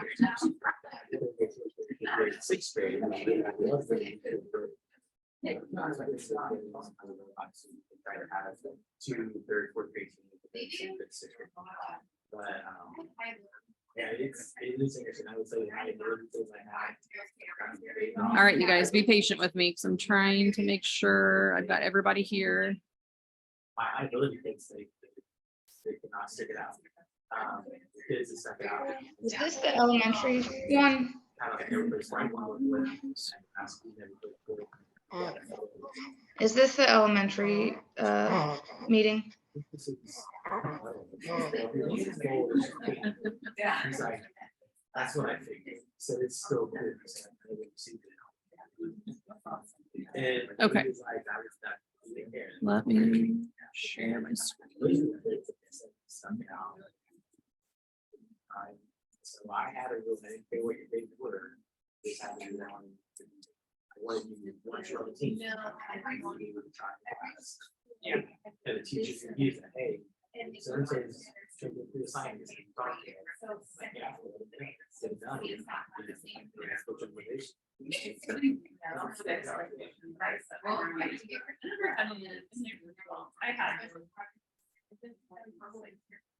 Okay, I think, you guys, I think we're good. Sorry for the wait. This is our first time doing it this way, where we are trying to like move into another room and physically and virtually. So I think we're good. Everybody online, are you good? Okay, I see a head nod from Bruce. Okay, perfect. I'm going off Bruce's head nod. No pressure. Okay, so let's get into this because I'm gonna be flying through to make sure we get to the building part of it. But we have the kit of parts. So you may have heard terminology like Gen 1, Gen 2. Gen 1, it looks like this. So a lot of the, like, if you are familiar with Project Lead the Way, all of their, you might see these boxes around your school or other schools. So they're not obsolete. They're still around. You can still build with them. But Gen 2 came out 2 years ago and it's been a game changer. It is so much better. I won't go into all the details of why it's so much better, but it is a lot better. So you guys are getting the best of the best. Let me figure this out.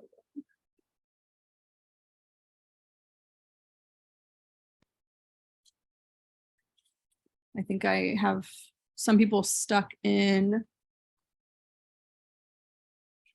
like that main room, so.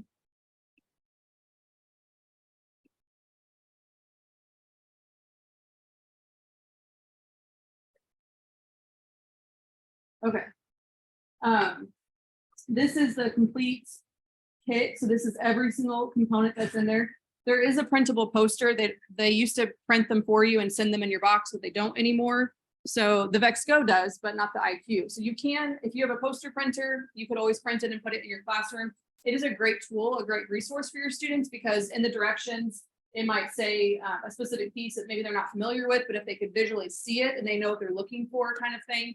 And it is, if you print it to size, it is like the same size. They can put the piece up next to it and know for a fact that they have the right size beam or they have the right angle or they have the right size gear. So if you print it to size to scale, then you could actually, they could physically put their piece to see if it matches up. So that can help a lot. when they are following their building instructions. The Vex IQ controller. It looks a lot like Gen 1, so very, very similar. And then you've got your the joystick mode and the left stick drive. So the way it's programmed is basically both up means that it's going to go forward as fast as possible. Both down means you're going to go reverse. If you do opposite, then it's going to spin. They're going to do opposite directions.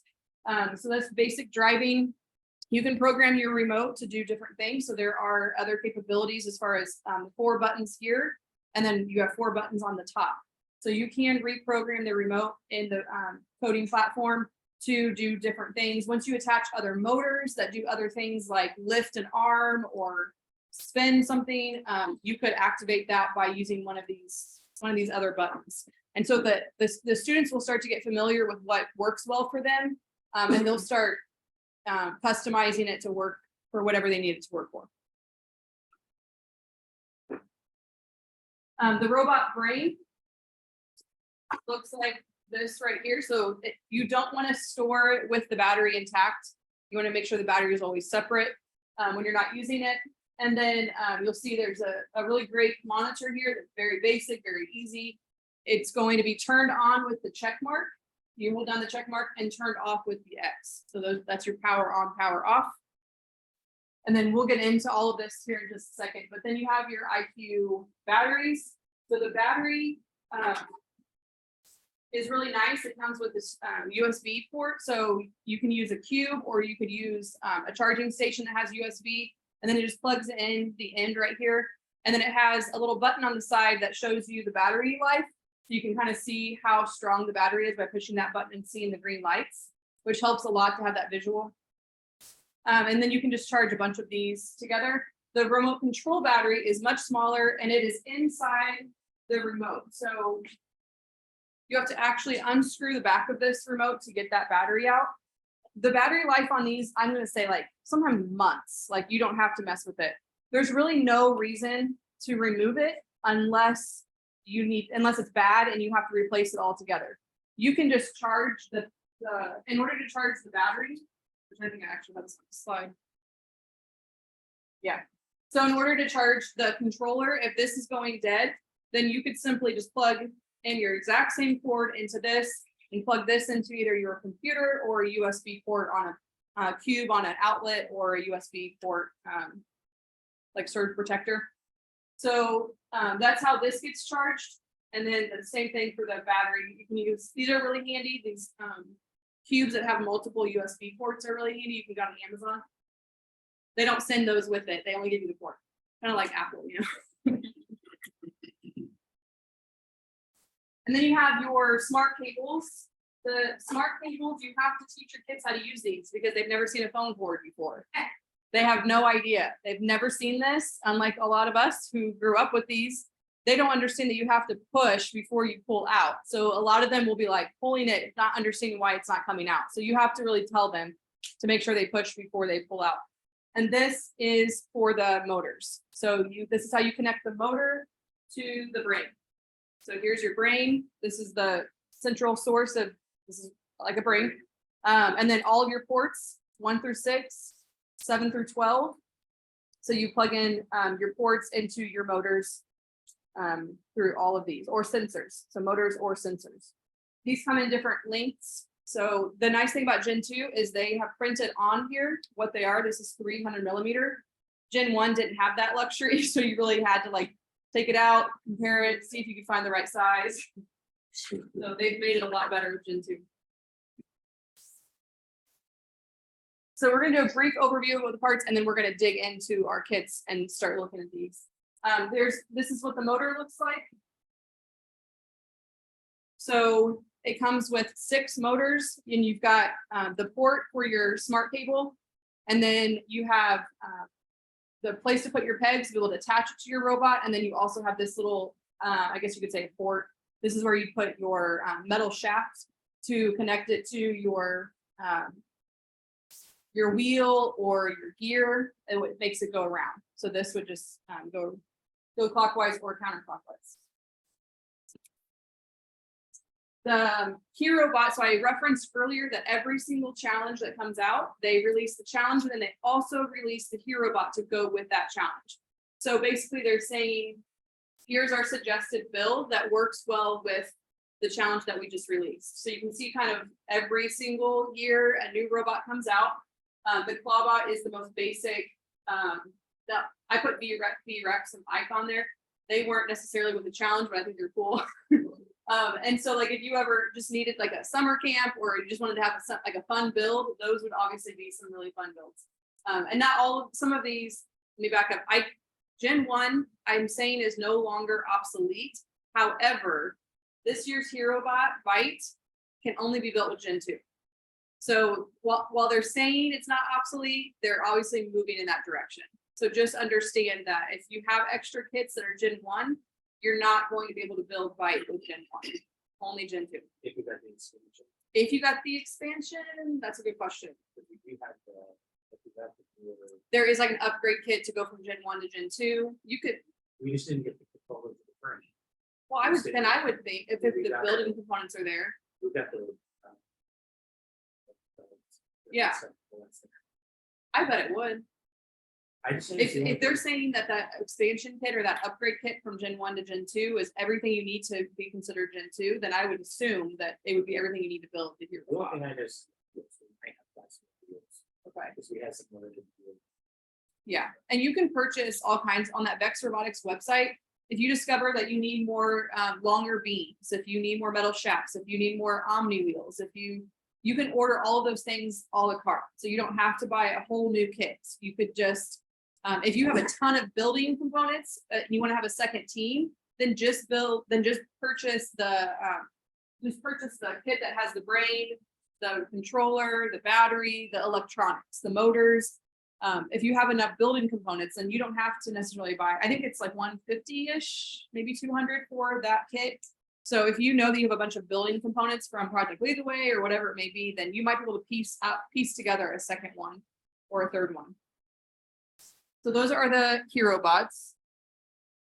The build instructions, they've been making adjustments. So this year they have a PDF form and they also have an interactive like video situation. So it makes it really easy. It's step by step. When you push the play button, it does an illustration, like an animation of what you're doing on that step, which makes that a lot easier for students to follow. I do have a link here that goes straight to all of the build instructions for everything you could possibly imagine. But the way you get there is at vexrobotics.com, IQ, I showed you at the beginning, downloads. Before we went to education, this time would be downloads and then IQ build instructions.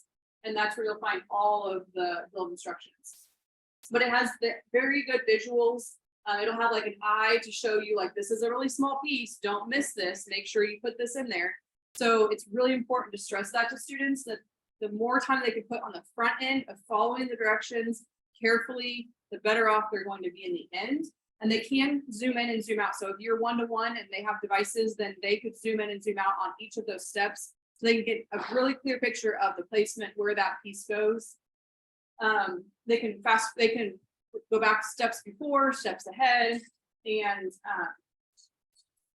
or if you need to print it out, you could download the PDF version. You could print it out. You could laminate it. You could put it in page protectors. Some kiddos need that. Some of them are not good with the device. So that's also an option for instructions.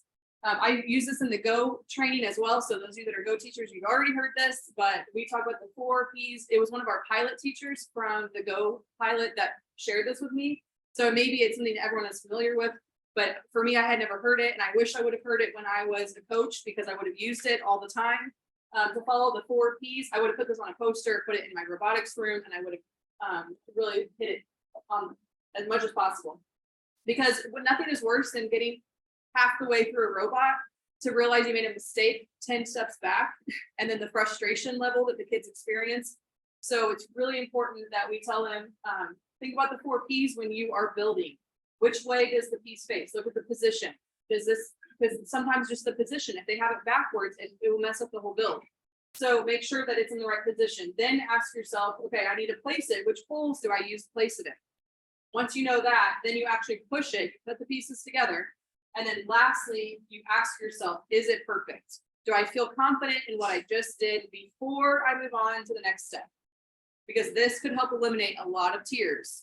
I've had students that have like almost nearly built it and then realized something was backwards and they had to go back, take it all apart and redo it. So this could eliminate a lot of stress on for both of you, for them and for you. So think about that and possibly using that when you're in the building process. And also if you're online, if you're joining virtually, I don't have my assistant anymore. Andy left me to go to high school. So if you have something pressing, please unmute and say it out loud because it's going to be difficult for me to monitor the chat while I'm talking fast. So please don't hesitate to unmute and chime in. Okay, so we are going to do a speed build. That doesn't mean you have to go as fast as you can, but it's called a speed build because it shouldn't take us more than 15-20 minutes. So this speed build is going to give us the drivetrain. So we call this the drivetrain because it's literally just that, it just drives. There's no appendages, there's no nothing that does anything else. Excuse me. It has basic motors, basic driving, but it will help us to understand how the basic building happens and then also how to connect it and how to drive it. So if you want, you can either click on this link in the blue letters, the Vex Robotics Speed Build, or you can try to go through the Vex Robotics website if you prefer, whichever avenue you want to take to get there. But you are going to click on that, and then we're going to go ahead and start building. Excuse me, this is the PDF, but if you'd rather have the other one, you could do it through the Vex Robotics website. Go ahead and grab your kits. I have 2 extra kits on me. Do we have more than 2 people that need it? I need.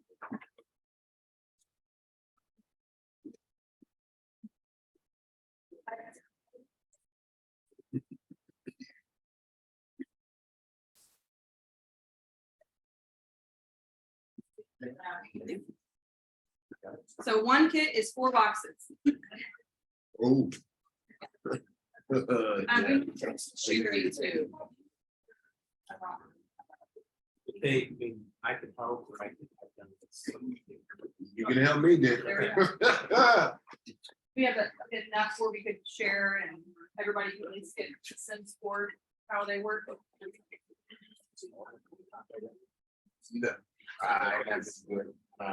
I haven't even, I opened the box.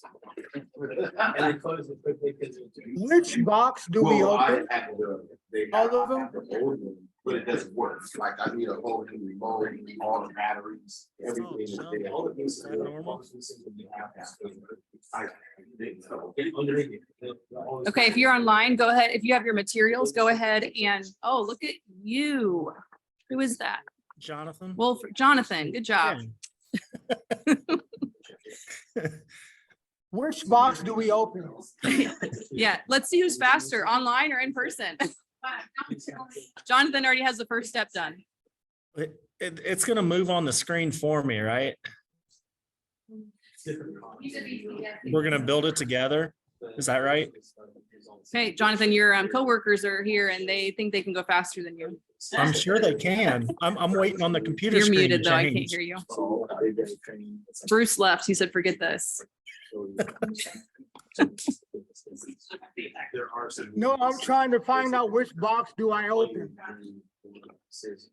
I have 1, 2, 3, 4, 5, 6. I have 6 boxes here. Open the box that have the battery symbol on the top. There is physically look the same, but they're different. This part, the Gen 1s have everything. For mine, if you open the boxes that say Vex on it, those are the ones that have the kits. Mine was a blue Vex box and a brown box. They're both pretty square. Jamie, I lost your screen. The 3 boxes where you don't need right now. I don't know if you can hear me.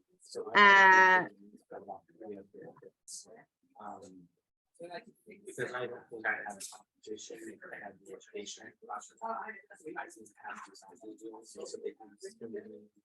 Jamie, can you hear me?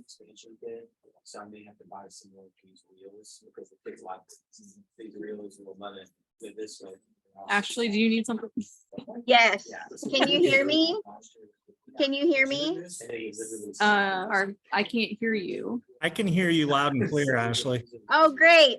I was trying to. My computer is not muted. No. Okay, I'm trying to get that address for Can the, everybody, can you hear me, Ashley? I can. Okay, you can hear me. That's good. Can you put in the chat what your question is? It shows that you're unmuted, but I'm not hearing you. I can still hear you loud and clear. Great, thank you.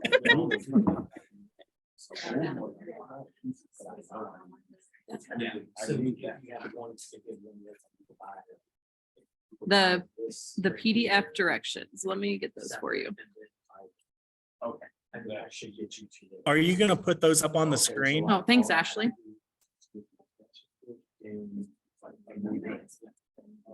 Yeah, you can go to, so you can go to Vex Robotics, go to IQ, education. Or not, sorry, not I. I'll just send you the link. Hold on. Okay, because that's what I know. I need the benefit because I tried it. I stayed there for hours to go to charge and really this. I lost my presentation.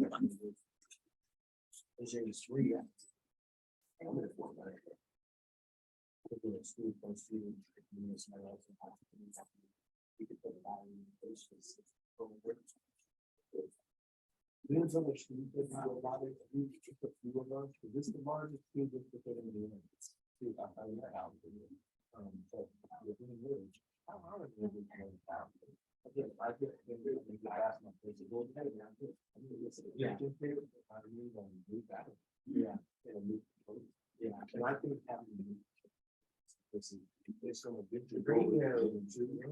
Sorry, guys, I lost my presentation. Let me, I'm logging back in so I can get to it.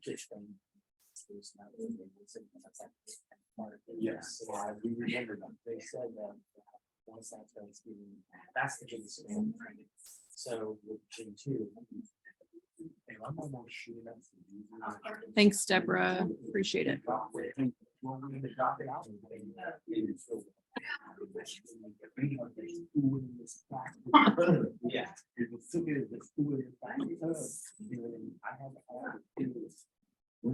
Yeah, you're building the speed bot. So it's just the base. It's just the drive train.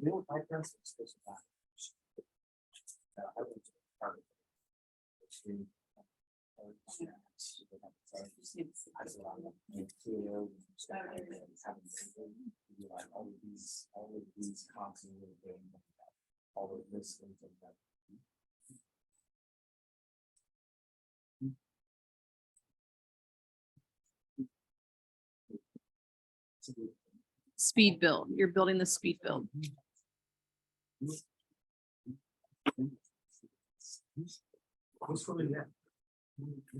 Okay, my parents are my nephew.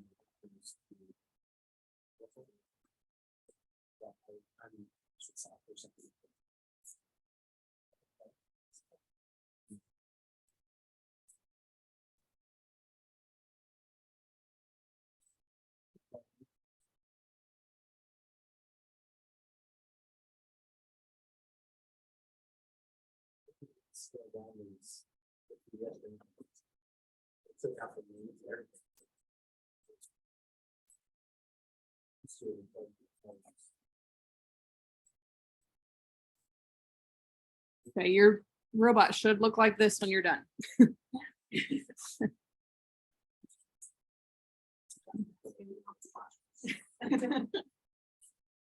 Remember, second graders. Yeah, thanks, Jean. This right here? Go to the next one. That's it. That's what I do.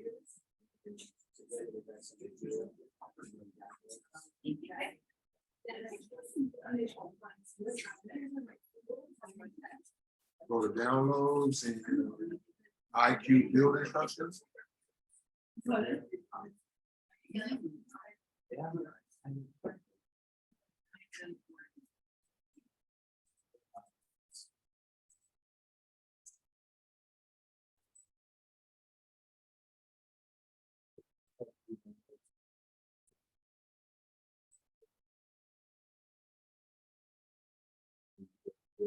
Yeah.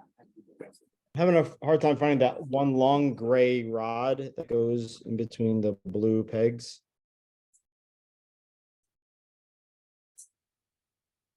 We're doing the base robot. Yeah.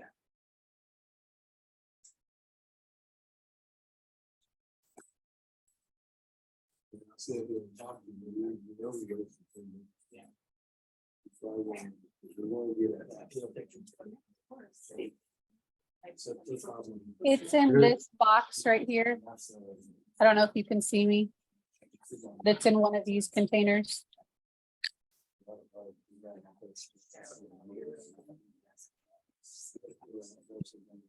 Can you show it a little bit closer to the camera? There's a lot of.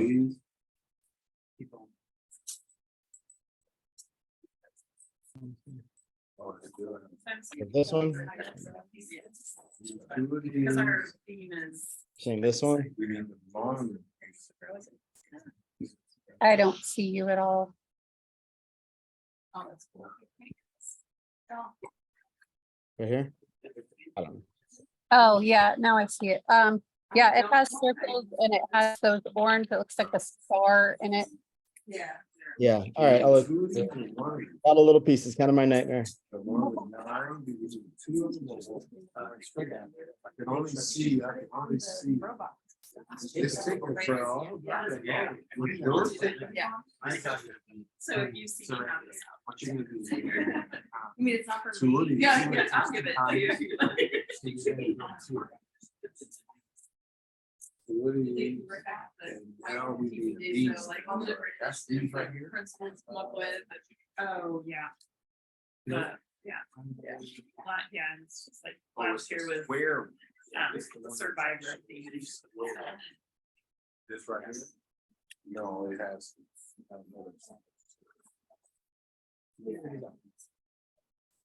Yeah, I think I have it. I don't tell, it looked different, like, you see that right here? It looked like it's more. Steve, I How found do you a guys feel about the story? green piece that fits the bill because it's supposed to stick up a little bit. Is there a gray piece? Hey, oh, is it metal? It's metal with a little blue band around it. Perfect. Just like the picture. All right, got it. I just didn't want to like, and just little pieces drive me, like, they stress me out, so. Yep, I'm with you. Oh, Get over that. thank you. That's weird. Already had one box still. They're probably gonna- 2 times 12. I don't know.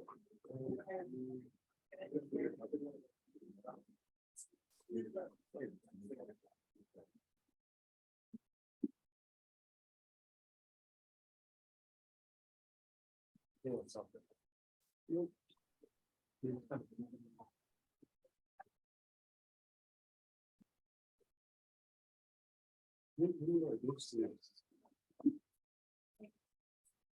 Everybody doing okay at home? Yeah. Yes. No, they're all there.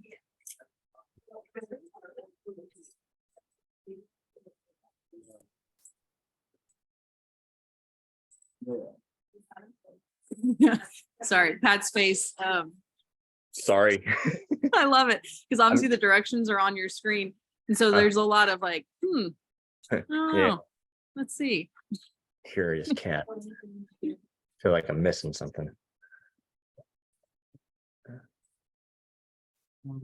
See right here with the function. Looks like it's a Chrome.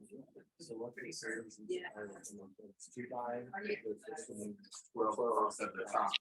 Are you guys noticing differences between IQ and Go? Yeah. However, some parts like this. This would be like. You see that? So the half of them, you see right here, Yeah. You gotta be careful. Listen to six, seven, eight, so this is a 1 by 10. Even though they have holes, that's the half hole, and that's it. It's a single. The Vita. So they're calling it 2 by 12. And that's how I figured out this one. 1, 2, 3, 4, 5, 6, 7, 8. And you'll get kind of easy with the side of the open. So these are the two of these things. See. And she said they're in. So the thing is, just trying to find these. What are we looking for? We need cable wires. You have to read. When I built this without having data on, it's not easy. I had to make a lot of adjustments. I did it with my third year. These pieces are all here. No. Doesn't look like it, but hey. That's just me. Here. This is different thing.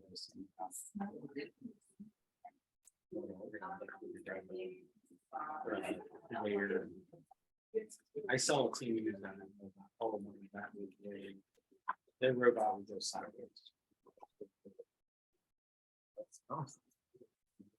They had a twist. There's a twist. They used it. They have to be in here.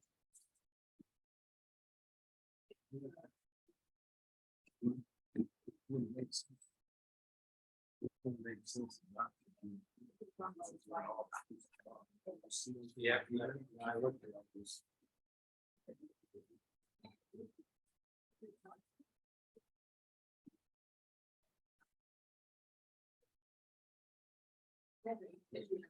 All the white.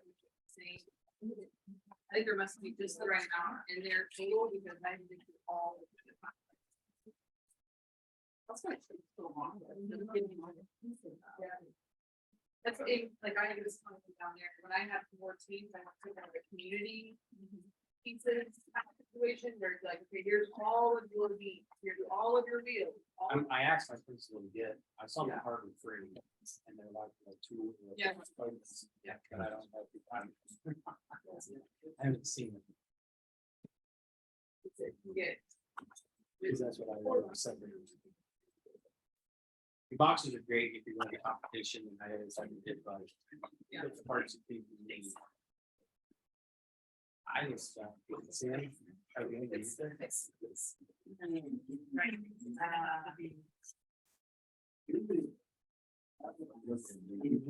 went through this. There's nothing. That's what it says right here. But we don't even have 4. We don't even have 4. It only shows, but it ultimately is what it's showing. But because it's teeny, we need to have at least have 4. Very well.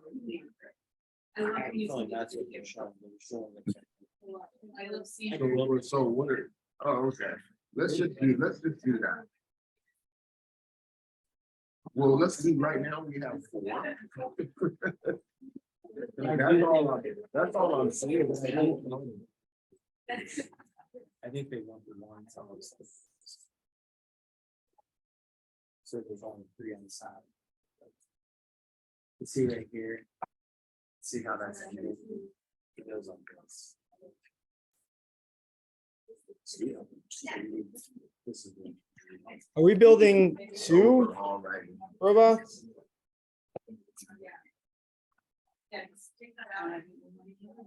I got to this part and then the next step was starting over. It's the other side of the robot. Because the robot has 2 sides. So you're building the other side and you're going to connect it. Okay, so it is like building, starting over. Got it. Cool. Yeah.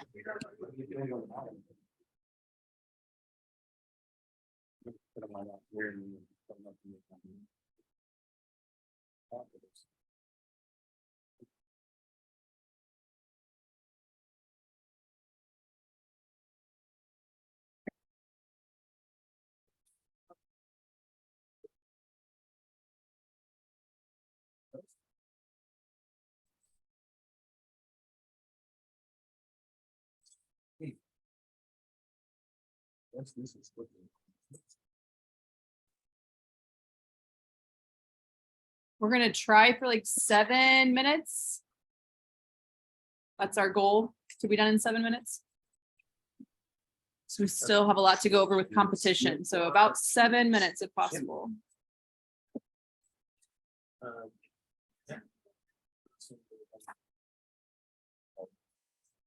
Well, sorry.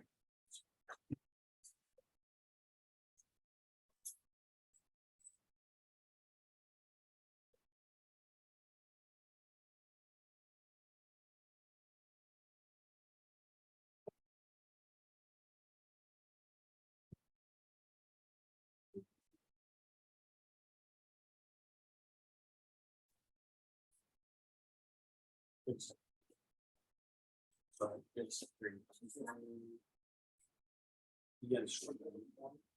See, this is step 2. Here. Step 3. Like, see, that's not. Yeah, what goes in there. Well, it is. Right. Oh, yeah. Maybe it's- yeah, we Have an extra piece of paper by any chance? So we could do like a quick sign in. Yeah. There we go. What, bitch? What, bitch?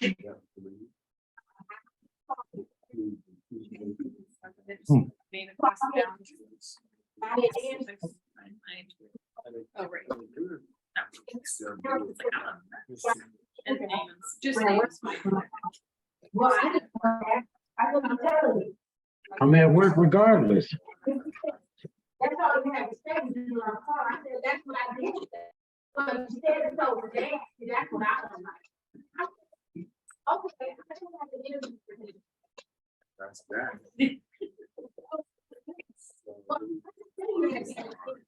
Form before. Yes, please.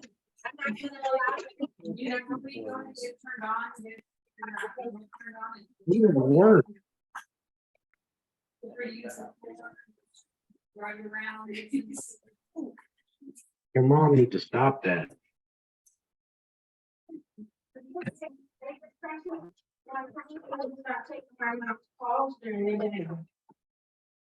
You know what I mean? Yeah. You don't care about the fact that I'm at work. And she definitely don't respect. How many is it? No. Doesn't. Really, yeah, you know that? Yeah. Now, I don't know what else to do. And So I'm sure these are. we ain't gonna say nothing to Cookie about the mattress, but she thinks it might start down. But let you handle it, okay, babe? And then you can tell her what's wrong with this. Not calling. You know what I mean?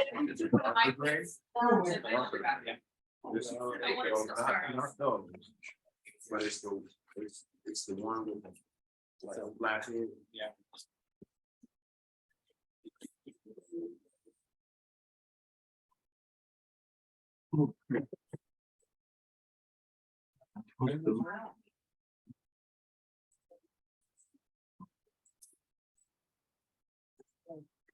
You gave me the number. That's something on the phone. Yes. We're gonna try to be done building in about 3 minutes and then start driving around so we can get a feel for it. That's Let's do it on this side.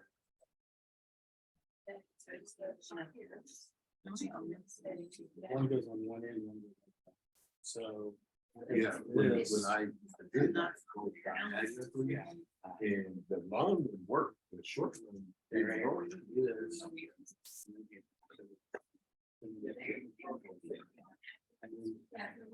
They're good on that. Right here. See this? If you're using the opposite hole. Now, what number is the other one? Like it's such a. Oh, what? Oh, let's put it on the orange.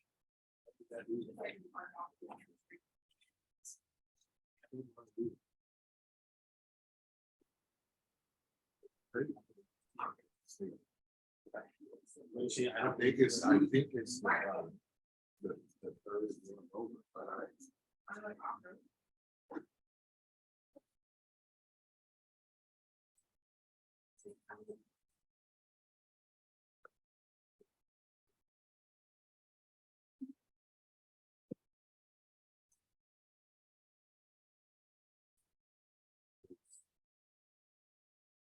beautiful. It's the fourth on the top.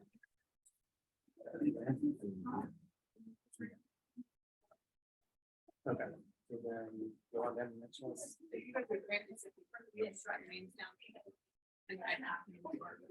Just so I can go back, I can argue off.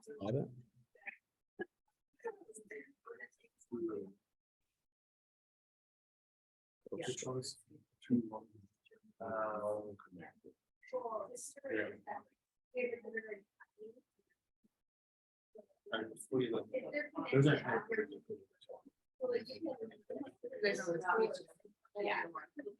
we're on this, it's not the speed bill? This is more complicated. This is the one I did. And this looks like Yeah. this is Gen 2, but it's not. Not the It's the speed. beta bot. Same concepts, here's gonna be more. It's gonna take you to a while. There's. It is a different spot. No wonder. I have no doubt you can do it. It would just take you longer. She's like, what are they doing? Like, you guys are really not. No, actually, he actually talked to me a little bit about some other stuff, so I'm sorry about No, that. that's okay. Am I first? He's like, what are they doing? See? I'm new. Okay. Then. Am I first?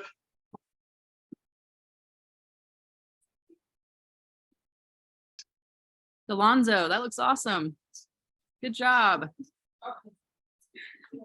Have you tried driving it yet? Not yet. Jonathan's done. Nice. All right. How are you Well, doing, I Pat? just turn it on.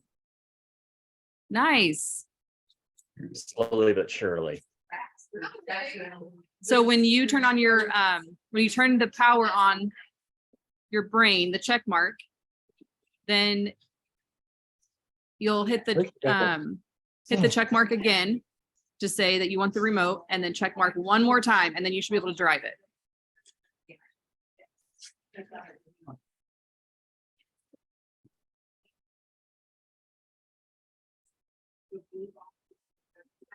Thank you.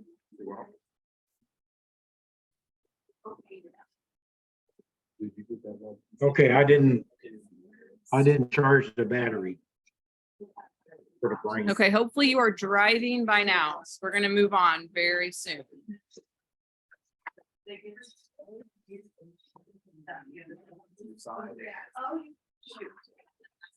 Well, I just go ahead and do this. Okay, you did that first one? Yeah, I'm already open. Now we need a ride. What's up with that?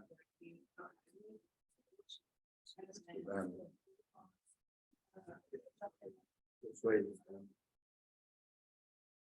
Over the top of the floor.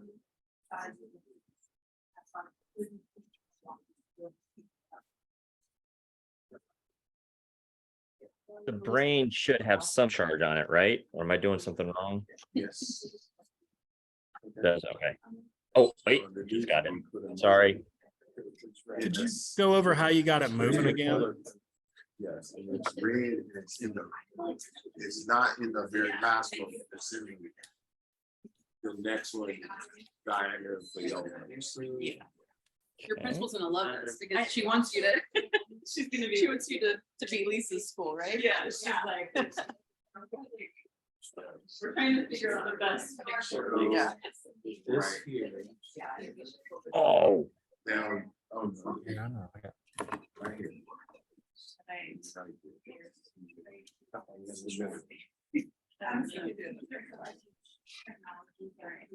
So back up. Oh, yeah. See, like this Yeah. this is the way it looks. Real up on. See, Yeah. this is Not how the battery. This is another- okay. Yeah. That's right.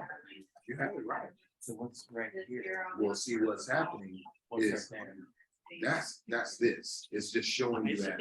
And so you're seeing that over there.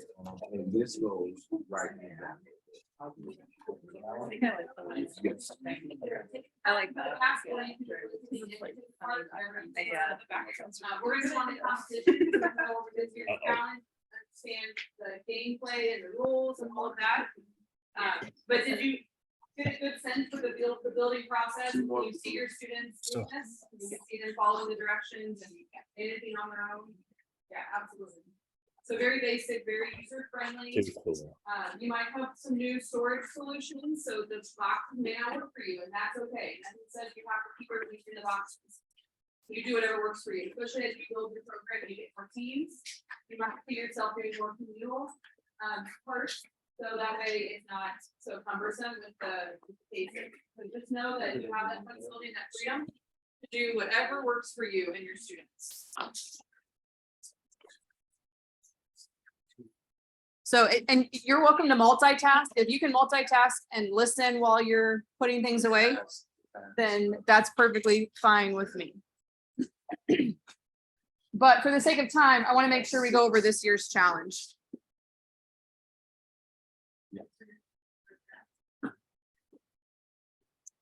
Okay, so at a competition, you're gonna have teamwork challenge, which is exactly like it sounds. It's teamwork, so it's 2 alliance partners, which is 2 teams that operate as an alliance to score as many points as possible in 1 minute. These alliances are completely randomly generized. It's like a computer generalized random. When you get to a competition, after all the teams have checked in, then within Robot Events and Tournament Manager, they will start pairing teams together. So generally, it's a team from another school, and they're students that your students have never met before, which makes it really interesting. So they instantly have to meet some new students, and they have to begin strategizing together on the game. They generally have 8 matches in a competition, so they have 8 chances to score within that competition.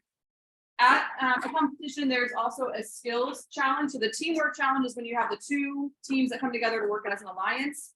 And then the skills challenge is an opportunity for it to be, there's 2 opportunities, driver controlled and programming. And the skills challenge is a great way to be able to highlight what your team can do on their own without an alliance partner. So it's still a minute, but they're driving on their own, just them and their partner, as opposed to an alliance partner. They still have 1 minute. They have a driving option and they have a programming option. Programming is not required. It is highly encouraged because our students need to understand computer science. They need to learn how to program. And a few years ago, when we were doing this training, we would really stress no programming, but things have changed a lot. And most of you are probably required to teach coding in your classroom. So at this point, I would highly encourage it. It's a great platform, a great way for them to practice their coding skills and have a direct product of their coding. So they code it and then they get to see the robot is actually doing what they've told it to do through their programming language. I don't know where I'm at. And so when they every competition, they get 3 attempts at driving on the skills and 3 attempts at programming. And their high score eliminates their last score. And it goes into a database through Robot Events on a global list. So as soon as they do their first skills attempt at their first competition, let's say they decided to do driving and they score 50 points driving. So now team 1, 2, 3, 4A is now on the global skills standing list at a score of 50. And then so that will place them somewhere on a list amongst thousands of teams across the entire world. And then let's say they go back and they do driving for their second attempt, and this time they get a 60. So the referee input 60. Well, now that they've moved up on the list because now their high score is 60. If they do their third attempt and they get, let's say, 55, their score is still 60 because that's their highest score. So their highest score is what sticks with them throughout the entire season. If they go to another competition maybe 2 weeks later and they score a 75, then now their score is 75 and the 60 goes away. They also have the opportunity for the programming side as well. So if they go to competition and they do programming, they score 20 points. Let's say their high score was 75 and now they have the 20. So now they have a 95. The programming and the driving they add up together to give them a total score. So when you look at the global skills standing list, you'll see an overall score, you'll see a driving score, and you'll see a programming score. And so the more that they can try those attempts to get a better, higher score, the higher up they're going to end up on that skills list. And one of the advantages of that skills list is if you're trying to get to the state championship, we have a certain number of spots available that you can be earned by winning a competition. But as you can imagine, some teams win more than one competition, but they can only qualify one time. So we get double qualifiers, we get triple qualifiers, sometimes quadruple qualifiers, which opens up more spots at the state level. So what we do is we go to that skills list, we filter it by Indiana only, and then we eliminate the ones that have already qualified, and then those other teams get moved up and they can get a state invite based on that score. Every single time I had a team that qualified for state, it was from the skills list, not because they won a tournament. So winning a tournament is hard. I mean, you sometimes have 40, 50 teams there. So only one alliance partner gets to win. So it's always good to encourage your students to attempt those skills attempts when they're at those tournaments, because it is the way they can, it's an opportunity for them to showcase what they can do on their own without relying on an alliance partner. Or in some cases, the alliance partner can bring down the team, right? So if they're at a lower level. So I do like that we have both opportunities. We have the teamwork, but then we also have the skills. So it's both an alliance partner and individually.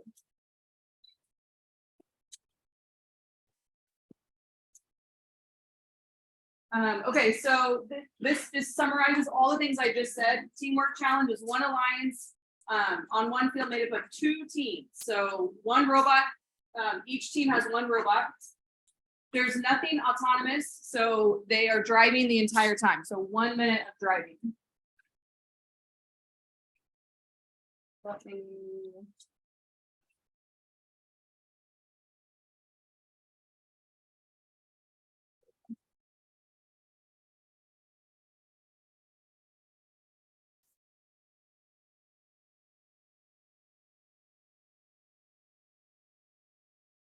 Okay, so 1 minute of driving. Then the driver skills challenge is still 1 minute.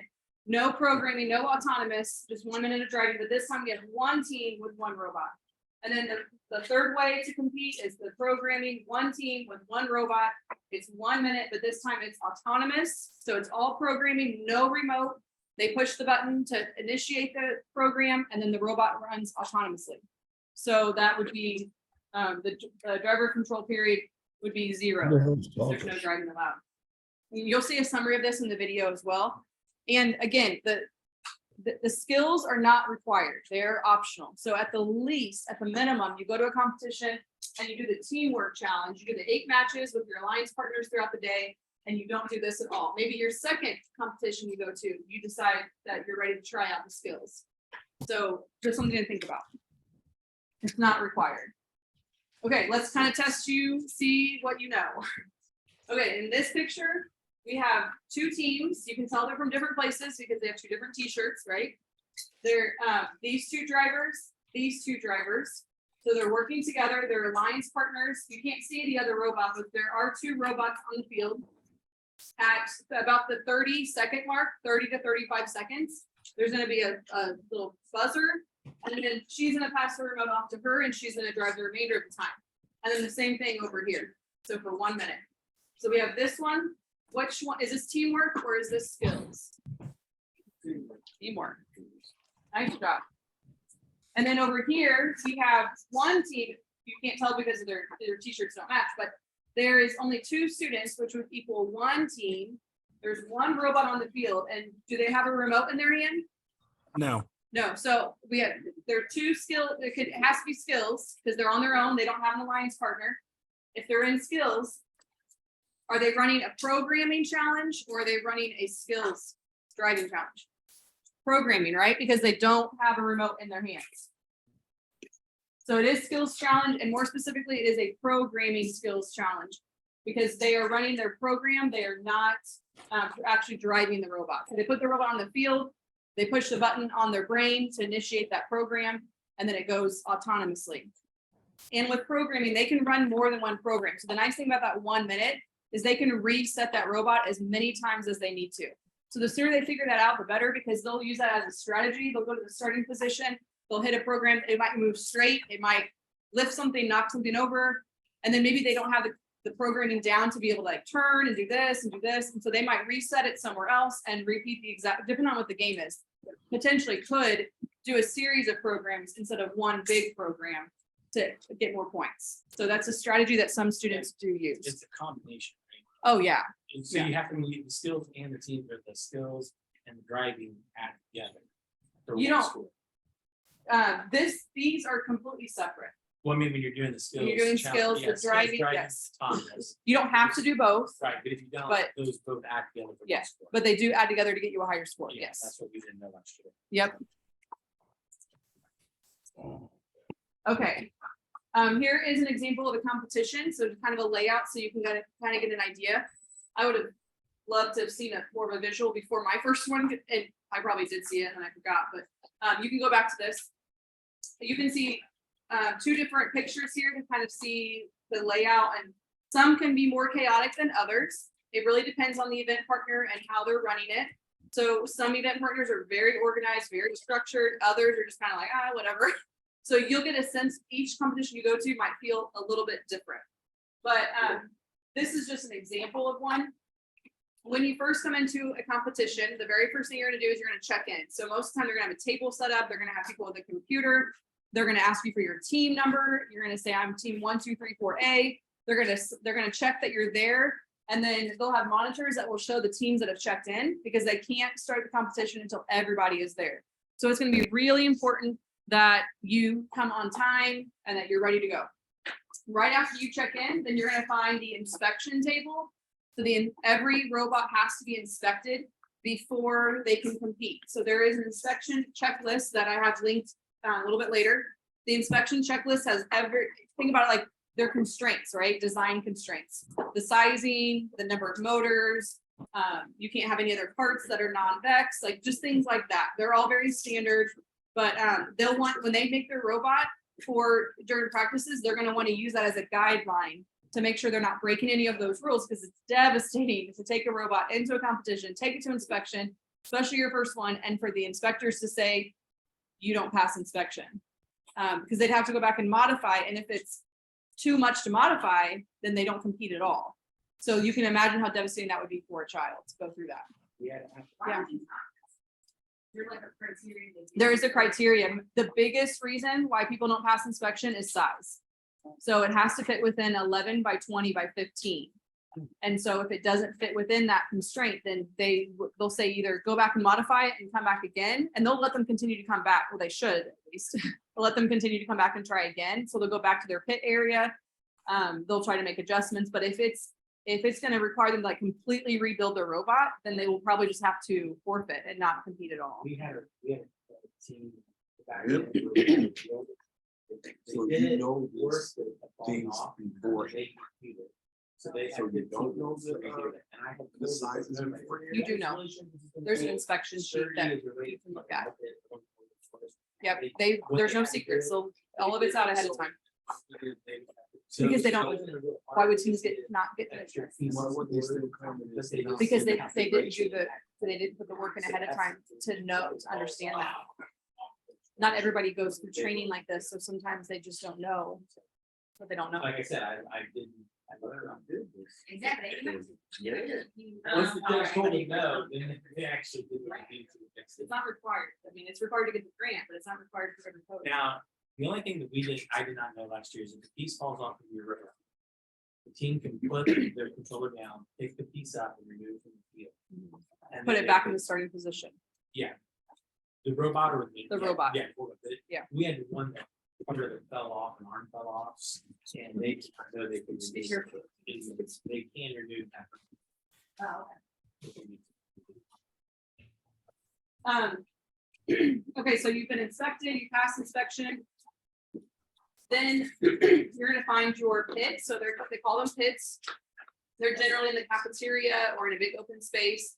The event partner will put will label the pit areas. It's usually just a table and 4 chairs, but they'll label it with your team number so you know where to go. And you'll take all of your belongings there, and that will be your home base. So throughout the day, throughout the competition, that's your home base that you can return to make modifications, to touch base with parents, to eat some snacks, whatever it may be, get a drink. So the pit area, usually the pit area will have a practice field that's open for everyone. So it's just a identical field that's designated just for practicing. It's a great time for your team to go find their alliance partner, maybe for their first match, and say, hey, you want to go practice on the practice field together before we actually have our official match. A lot of times event partners will let you bring your own field. So some of the more competitive teams, they will insist on bringing their own field and putting it in their pit area. That doesn't always work out. You always want to check with the event partner before you do that, because you don't want to like make a bad impression when you come in with this massive, 6x8 field. Sometimes event partners will be looking for additional fields to borrow, and they might even say, can we borrow your field for the skills field or for the practice field, and we'll discount your registration. So that's always an opportunity as well. The robotics community really has to work together. Not everybody has enough fields to put on a competition like this. So sometimes they have to borrow from other neighboring schools. So then you'll see after everyone has been inspected, everyone's checked in, then you will see the tournament list will be released. So it'll be officially, the computer will generate all of the matches, and then that match schedule will be released so everyone can access it. A lot of them will print out paper copies, but it's also on an app called go back here for some seconds. The VexVia app. So the VexVia app it's a digital version of the exact same thing. So this is a paper version. This is the app version.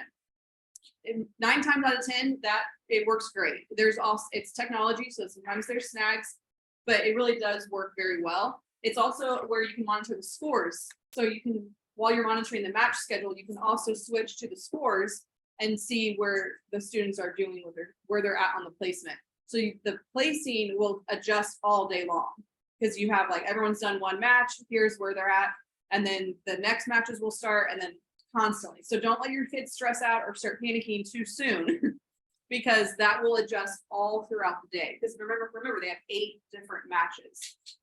So qualification 1, qualification 2, it shows what field they're competing on and the time. As a rule of thumb, follow the qualification match numbers and not the times. Sometimes the tournament will run ahead of schedule or behind schedule.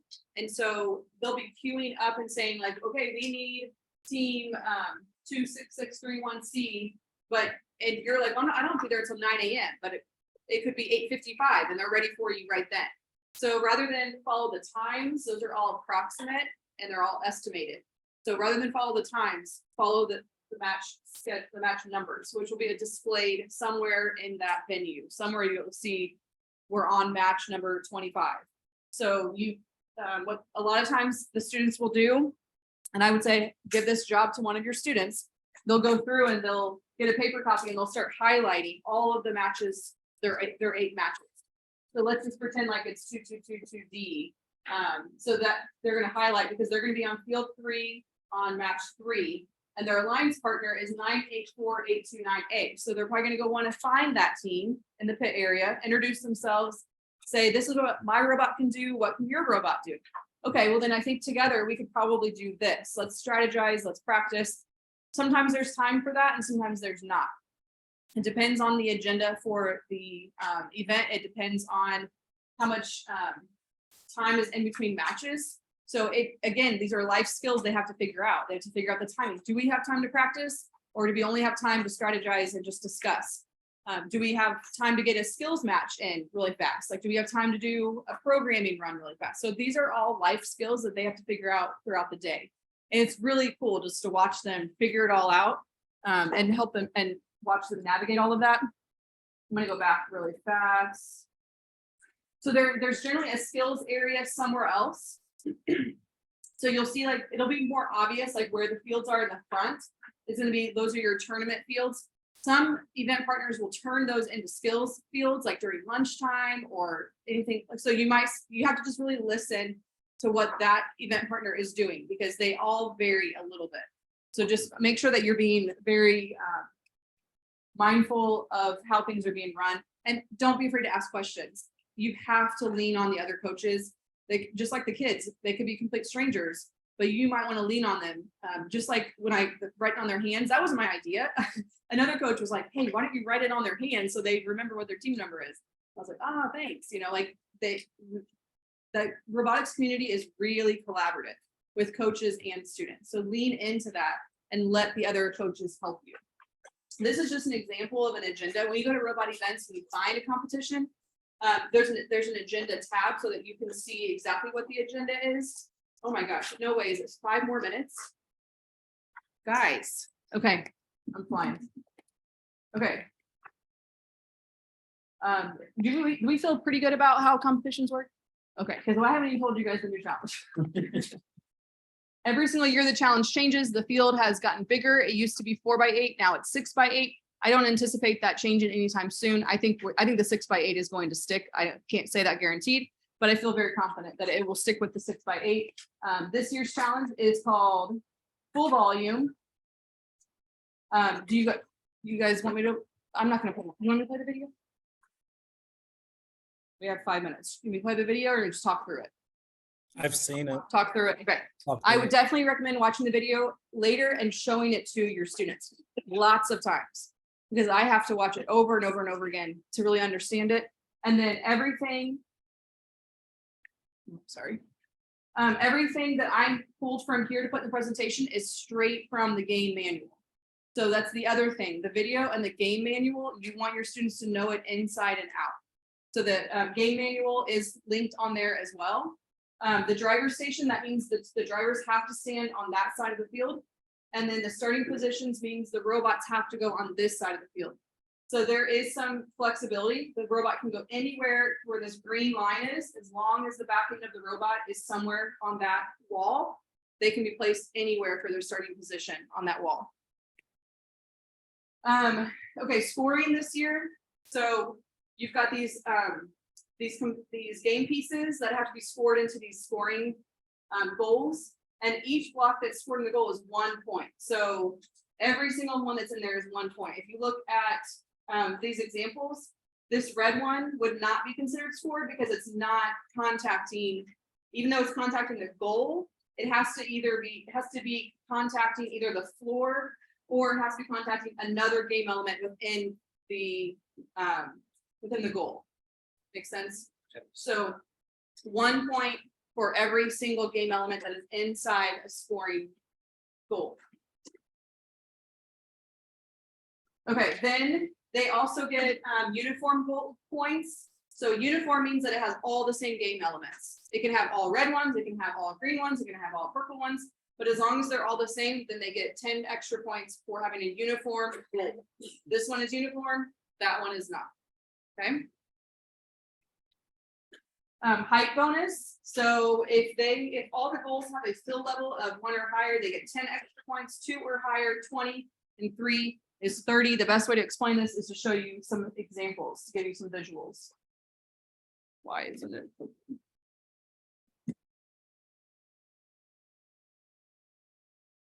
There we go. Here's example number 1. You see that, okay, so the fill level, the floor would be level 1. This line is level 2. And then above is level 3. So you've got anything here would be 1, above here is 2, and then above this is 3. So this fill level 2, this is uniform, and it's got, so we're on the level 2. So this has a total blocks of 6, so 1, 2, 3, 4, 5, 6, a height bonus of 20, and then a uniform bonus of 30, because you have 3 that are uniform. Here's example number 2. See how the lines are? This one is below. That one's above level 2, that one's above level 3. So the height bonus here is 10, and the total uniform bonus is 20. Then, I'm so sorry, I'm going so fast, you guys. Here's example number 3. You can see this one has a fill level of 2. This has a fill level of 2, it's above that yellow line. And then also this one. Those two are not uniform, but this one is because it has all the same game elements. Also the cleared supply zone. So the supply zone comes with, this is gonna be interesting this year, totally random game pieces, game element. We've never had this before, where it's completely randomized. All the kids are so scientific, I can't understand how we're gonna do this so where the kids aren't complaining, like, no, you purposely put all those right there, you know? I don't know if we're gonna have to like put it in a box, like shake 3 times and then dump, I don't know. But all that to say, it's completely randomized. All of those game elements that you saw, the purple and the green, not the red ones, purple and the green ones are supposed to all be in this completely random.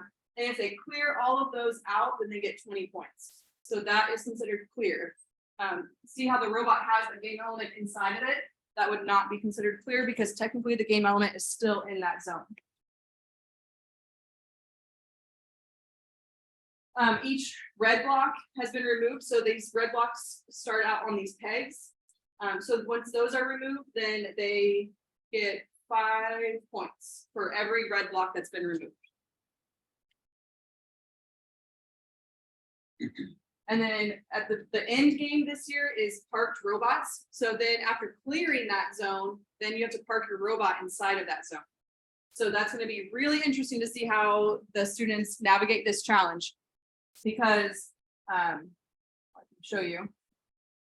So they can be parked, not parked, obviously, not in it at all, or they can be partially parked. So parked means 100% of the robot is inside those PVC.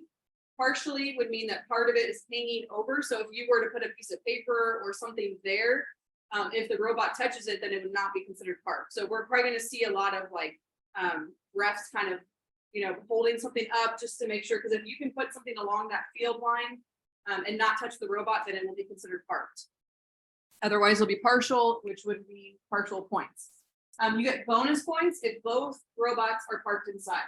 So this one is another example of partially parked. So you have the PVC pipe and it looks like part of the robot is under it, part is over it, but ultimately it breaks that plane. So this would be partial. Both of the robots are inside completely, so that would be double parked. I don't know how they're going to do this getting over the PVC pipe, but it'll be really fun to watch. Yeah, they'll figure it out. They always do. So here are some of your restraints. So for the robot, 1 brain, a max of 6 motors. This is all on the inspection checklist, which is right here. So I'm not going to click on it, but it's all linked right here. Vex parts only, updated firmware. The nice thing about Gen 2 is it's a lot easier to update. They send out updates now, so you don't have to download them like you used to. You'll figure all that out, trust me. And then the size rules, it has to fit within 11 by 20 by 15. Last year it was 19, but they've increased it to 20 this year. So 11 by 20 by 15 in the starting position. And you can see the approximate sizing, as a rule of thumb. If it fits within that yellow, then they're probably going to be just fine. So that's a good, quick visual where they can see on the field before you get any rulers out or take measures. You can say, does it fit right there? Because if it does, it's probably going to be just fine. But then you'll just need a measure for height. This is what I showed you at the beginning, where you can go to the sim labs. It's really awesome, like I told you before, how they have it step by step. So if you're like, I don't even know where to begin, practice 1, no robot, just start talking strategies, start talking baseline, build a foundation. Practice 2, you can start with lab 1. So there are 4 labs. Lab 1 is building the hero bot, which is bite. And then lab 2 focuses on driving. Lab 2 focuses on programming. So if you know nothing about programming, this lab is going to walk you through how, as a teacher, to introduce the programming side of Vex IQ. And then lastly, sensors. So you can eliminate sensors altogether. It's going to make them more competitive, give them a more competitive edge. And they learn a lot more by incorporating sensors. I never touched sensors. I didn't know. My students figured it out. I never figured it out. I was like, they've got it. They're good. But if I had this tool, I probably would have done more with it, because I think I would have felt more comfortable facilitating that, because I could have just followed this lab. So especially if you have some students that are needing more of a challenge, sensors are the way to go. Like when they're ready for more, that's a great way to introduce them to something a little bit more challenging. So sign up for a competition now. On Robot Events, you're going to start looking for competitions on there. When you go to Robot Events, at the very top left, you're going to see robot competitions. You're going to click there. if we had more time, I'd walk you through this. But I can send you on the email, I can send you more details on competitions to make sure you understand. But you're just gonna filter it, because remember, competitions are worldwide. So you have to start by saying United States, then Indiana, then you can do like 20 miles within this zip code, however far you're willing to travel. And then just know that more will be added along the way. So if you don't see anything right now, don't panic, a lot more will be added. Try to go to more than one. You do have a video, I'm sorry, there is a video link there on how to sign up for competition. So you can follow that tutorial. There is an example here of what it looks like on robot events. Where to get help, you have the REC website, the VEX IQ, Facebook Coaches Corner, we talked about that, our resources, neighboring schools, make sure you lean on other coaches. If you need anything, support at vex.com, anything about your specific equipment, they're really responsive and really helpful, so make sure you utilize that. Got that, blah, blah. Sorry guys, I don't want to leave you over. We're gonna have an advanced IQ coaches training in August or September. Normally I would say like don't do that yet, but usually we do it in the summer. We're moving it later in the season, so that way you guys could take advantage of it as well, because by then you might know more about what questions you have. Once you're in it, you might have more that you could gain from that coaches training. But basically what it is, it's going to be specific on topics. So if you wanted more information about programming, then you could attend the programming session. If you wanted more information about engineering notebooks, you could join that session, hosting a competition. So lots of different topic areas that you could learn from. So be on the lookout for that. It'll be in your email or on social media. You can get an educator certification. If you like digital badges, you can go on there and do an IQ educator certification. We have, talked about the Ball State mock interviews. We also have a Purdue coding help hotline. So you know the old fashioned homework hotline. So we've worked with Purdue a couple years ago and initiated a brand new Purdue that's hosted by Purdue SIGBots. They're college robotics students that you can set up a Zoom call with your students and they can answer any questions about programming. It is a tremendous tool that not enough people take advantage of. The students love it. They get to talk to Purdue students. They can ask anything about coding and they will walk them through it. They'll share their screen. They'll say, you want to do this, and they'll explain why. It's not just do this, do that, but they'll explain the process behind it and what the concepts are. It's a tremendous resource. So that you can go to our website and you can schedule that. Super easy to schedule. Do it during a robotics practice. Get your kids on there, and then you just sit back and let them solve all the problems. So it makes it super easy. So those are some resources available.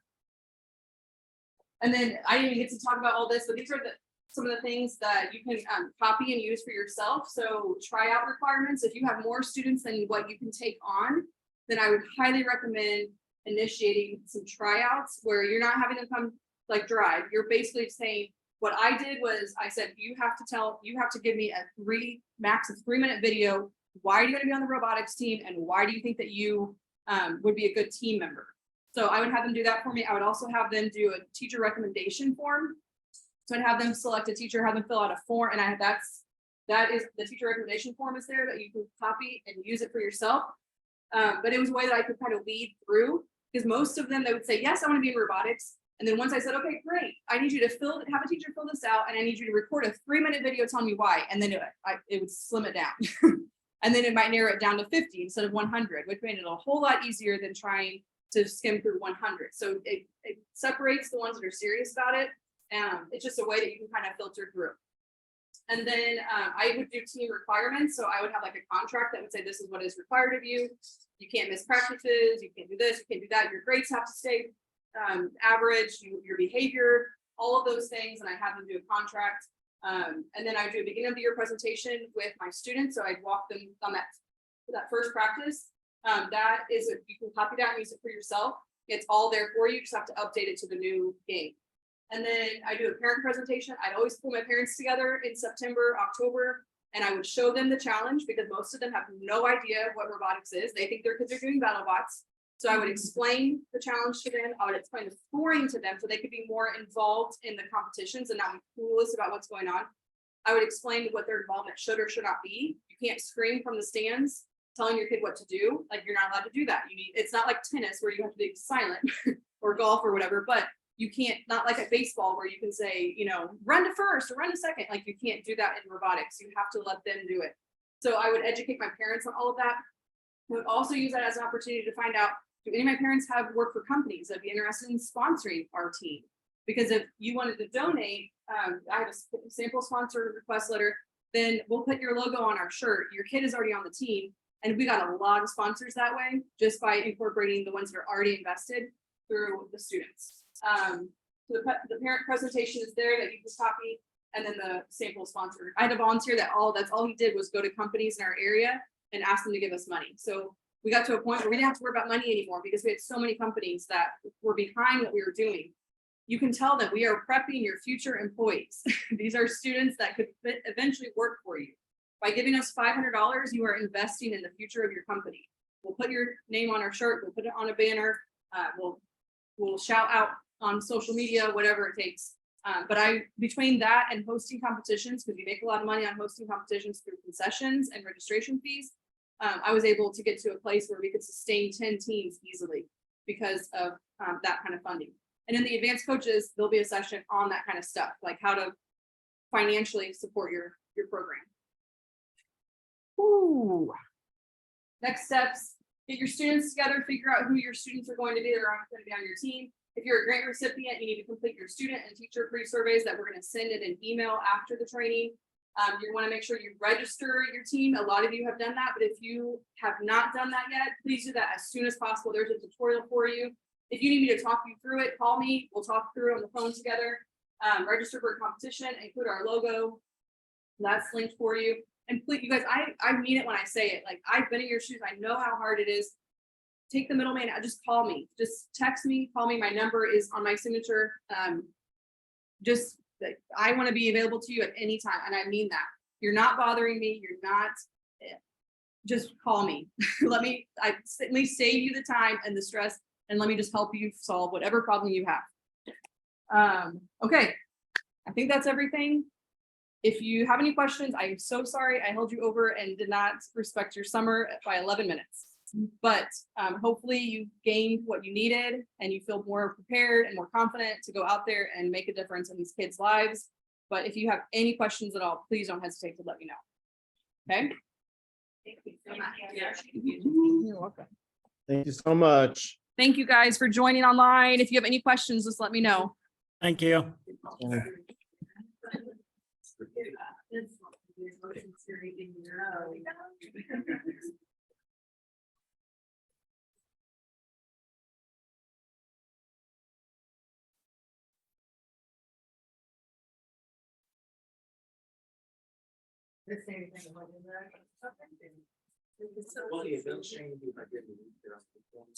We'll do either. It'll be virtual, 100% virtual. Yeah. No. Oh, sorry. I have chairs everywhere. It would either be, it'd probably be like a evening, a weeknight evening kind of thing, like a. Yep. Yep. Brittany, you get free registration for your team, but not for a competition. So you are responsible for paying for the competition fee, which is generally, I'd say 40 to $60. And that's for your whole team. So it's not per student, it's per team. So hopefully your school would pay for that. Oh, and I forgot to mention, I do sometimes charge the students. I might give them, because it's a buy-in on their end. So I used to say $50. I'd have them pay $50 and it'd be include their t-shirt and help with the first event registration. Snacks or whatever. I would have them create their own name. Like I would, I had like NPI Robotics, but every team had their own name. So like 89059A may have been like the Tech Turtles. 89059B may have been the Gear Girls. Like but everybody had the same t-shirt. Yeah, that's what I did. But yeah, that's what I wanted yeah. to do. So I could spot them. Like, I had people at the competition, two got sick. I only got one kid. So nice to meet you in person. Oh, absolutely. Thanks for coming. I'm looking forward to coming to visit you. August 10th, that's Yes. right.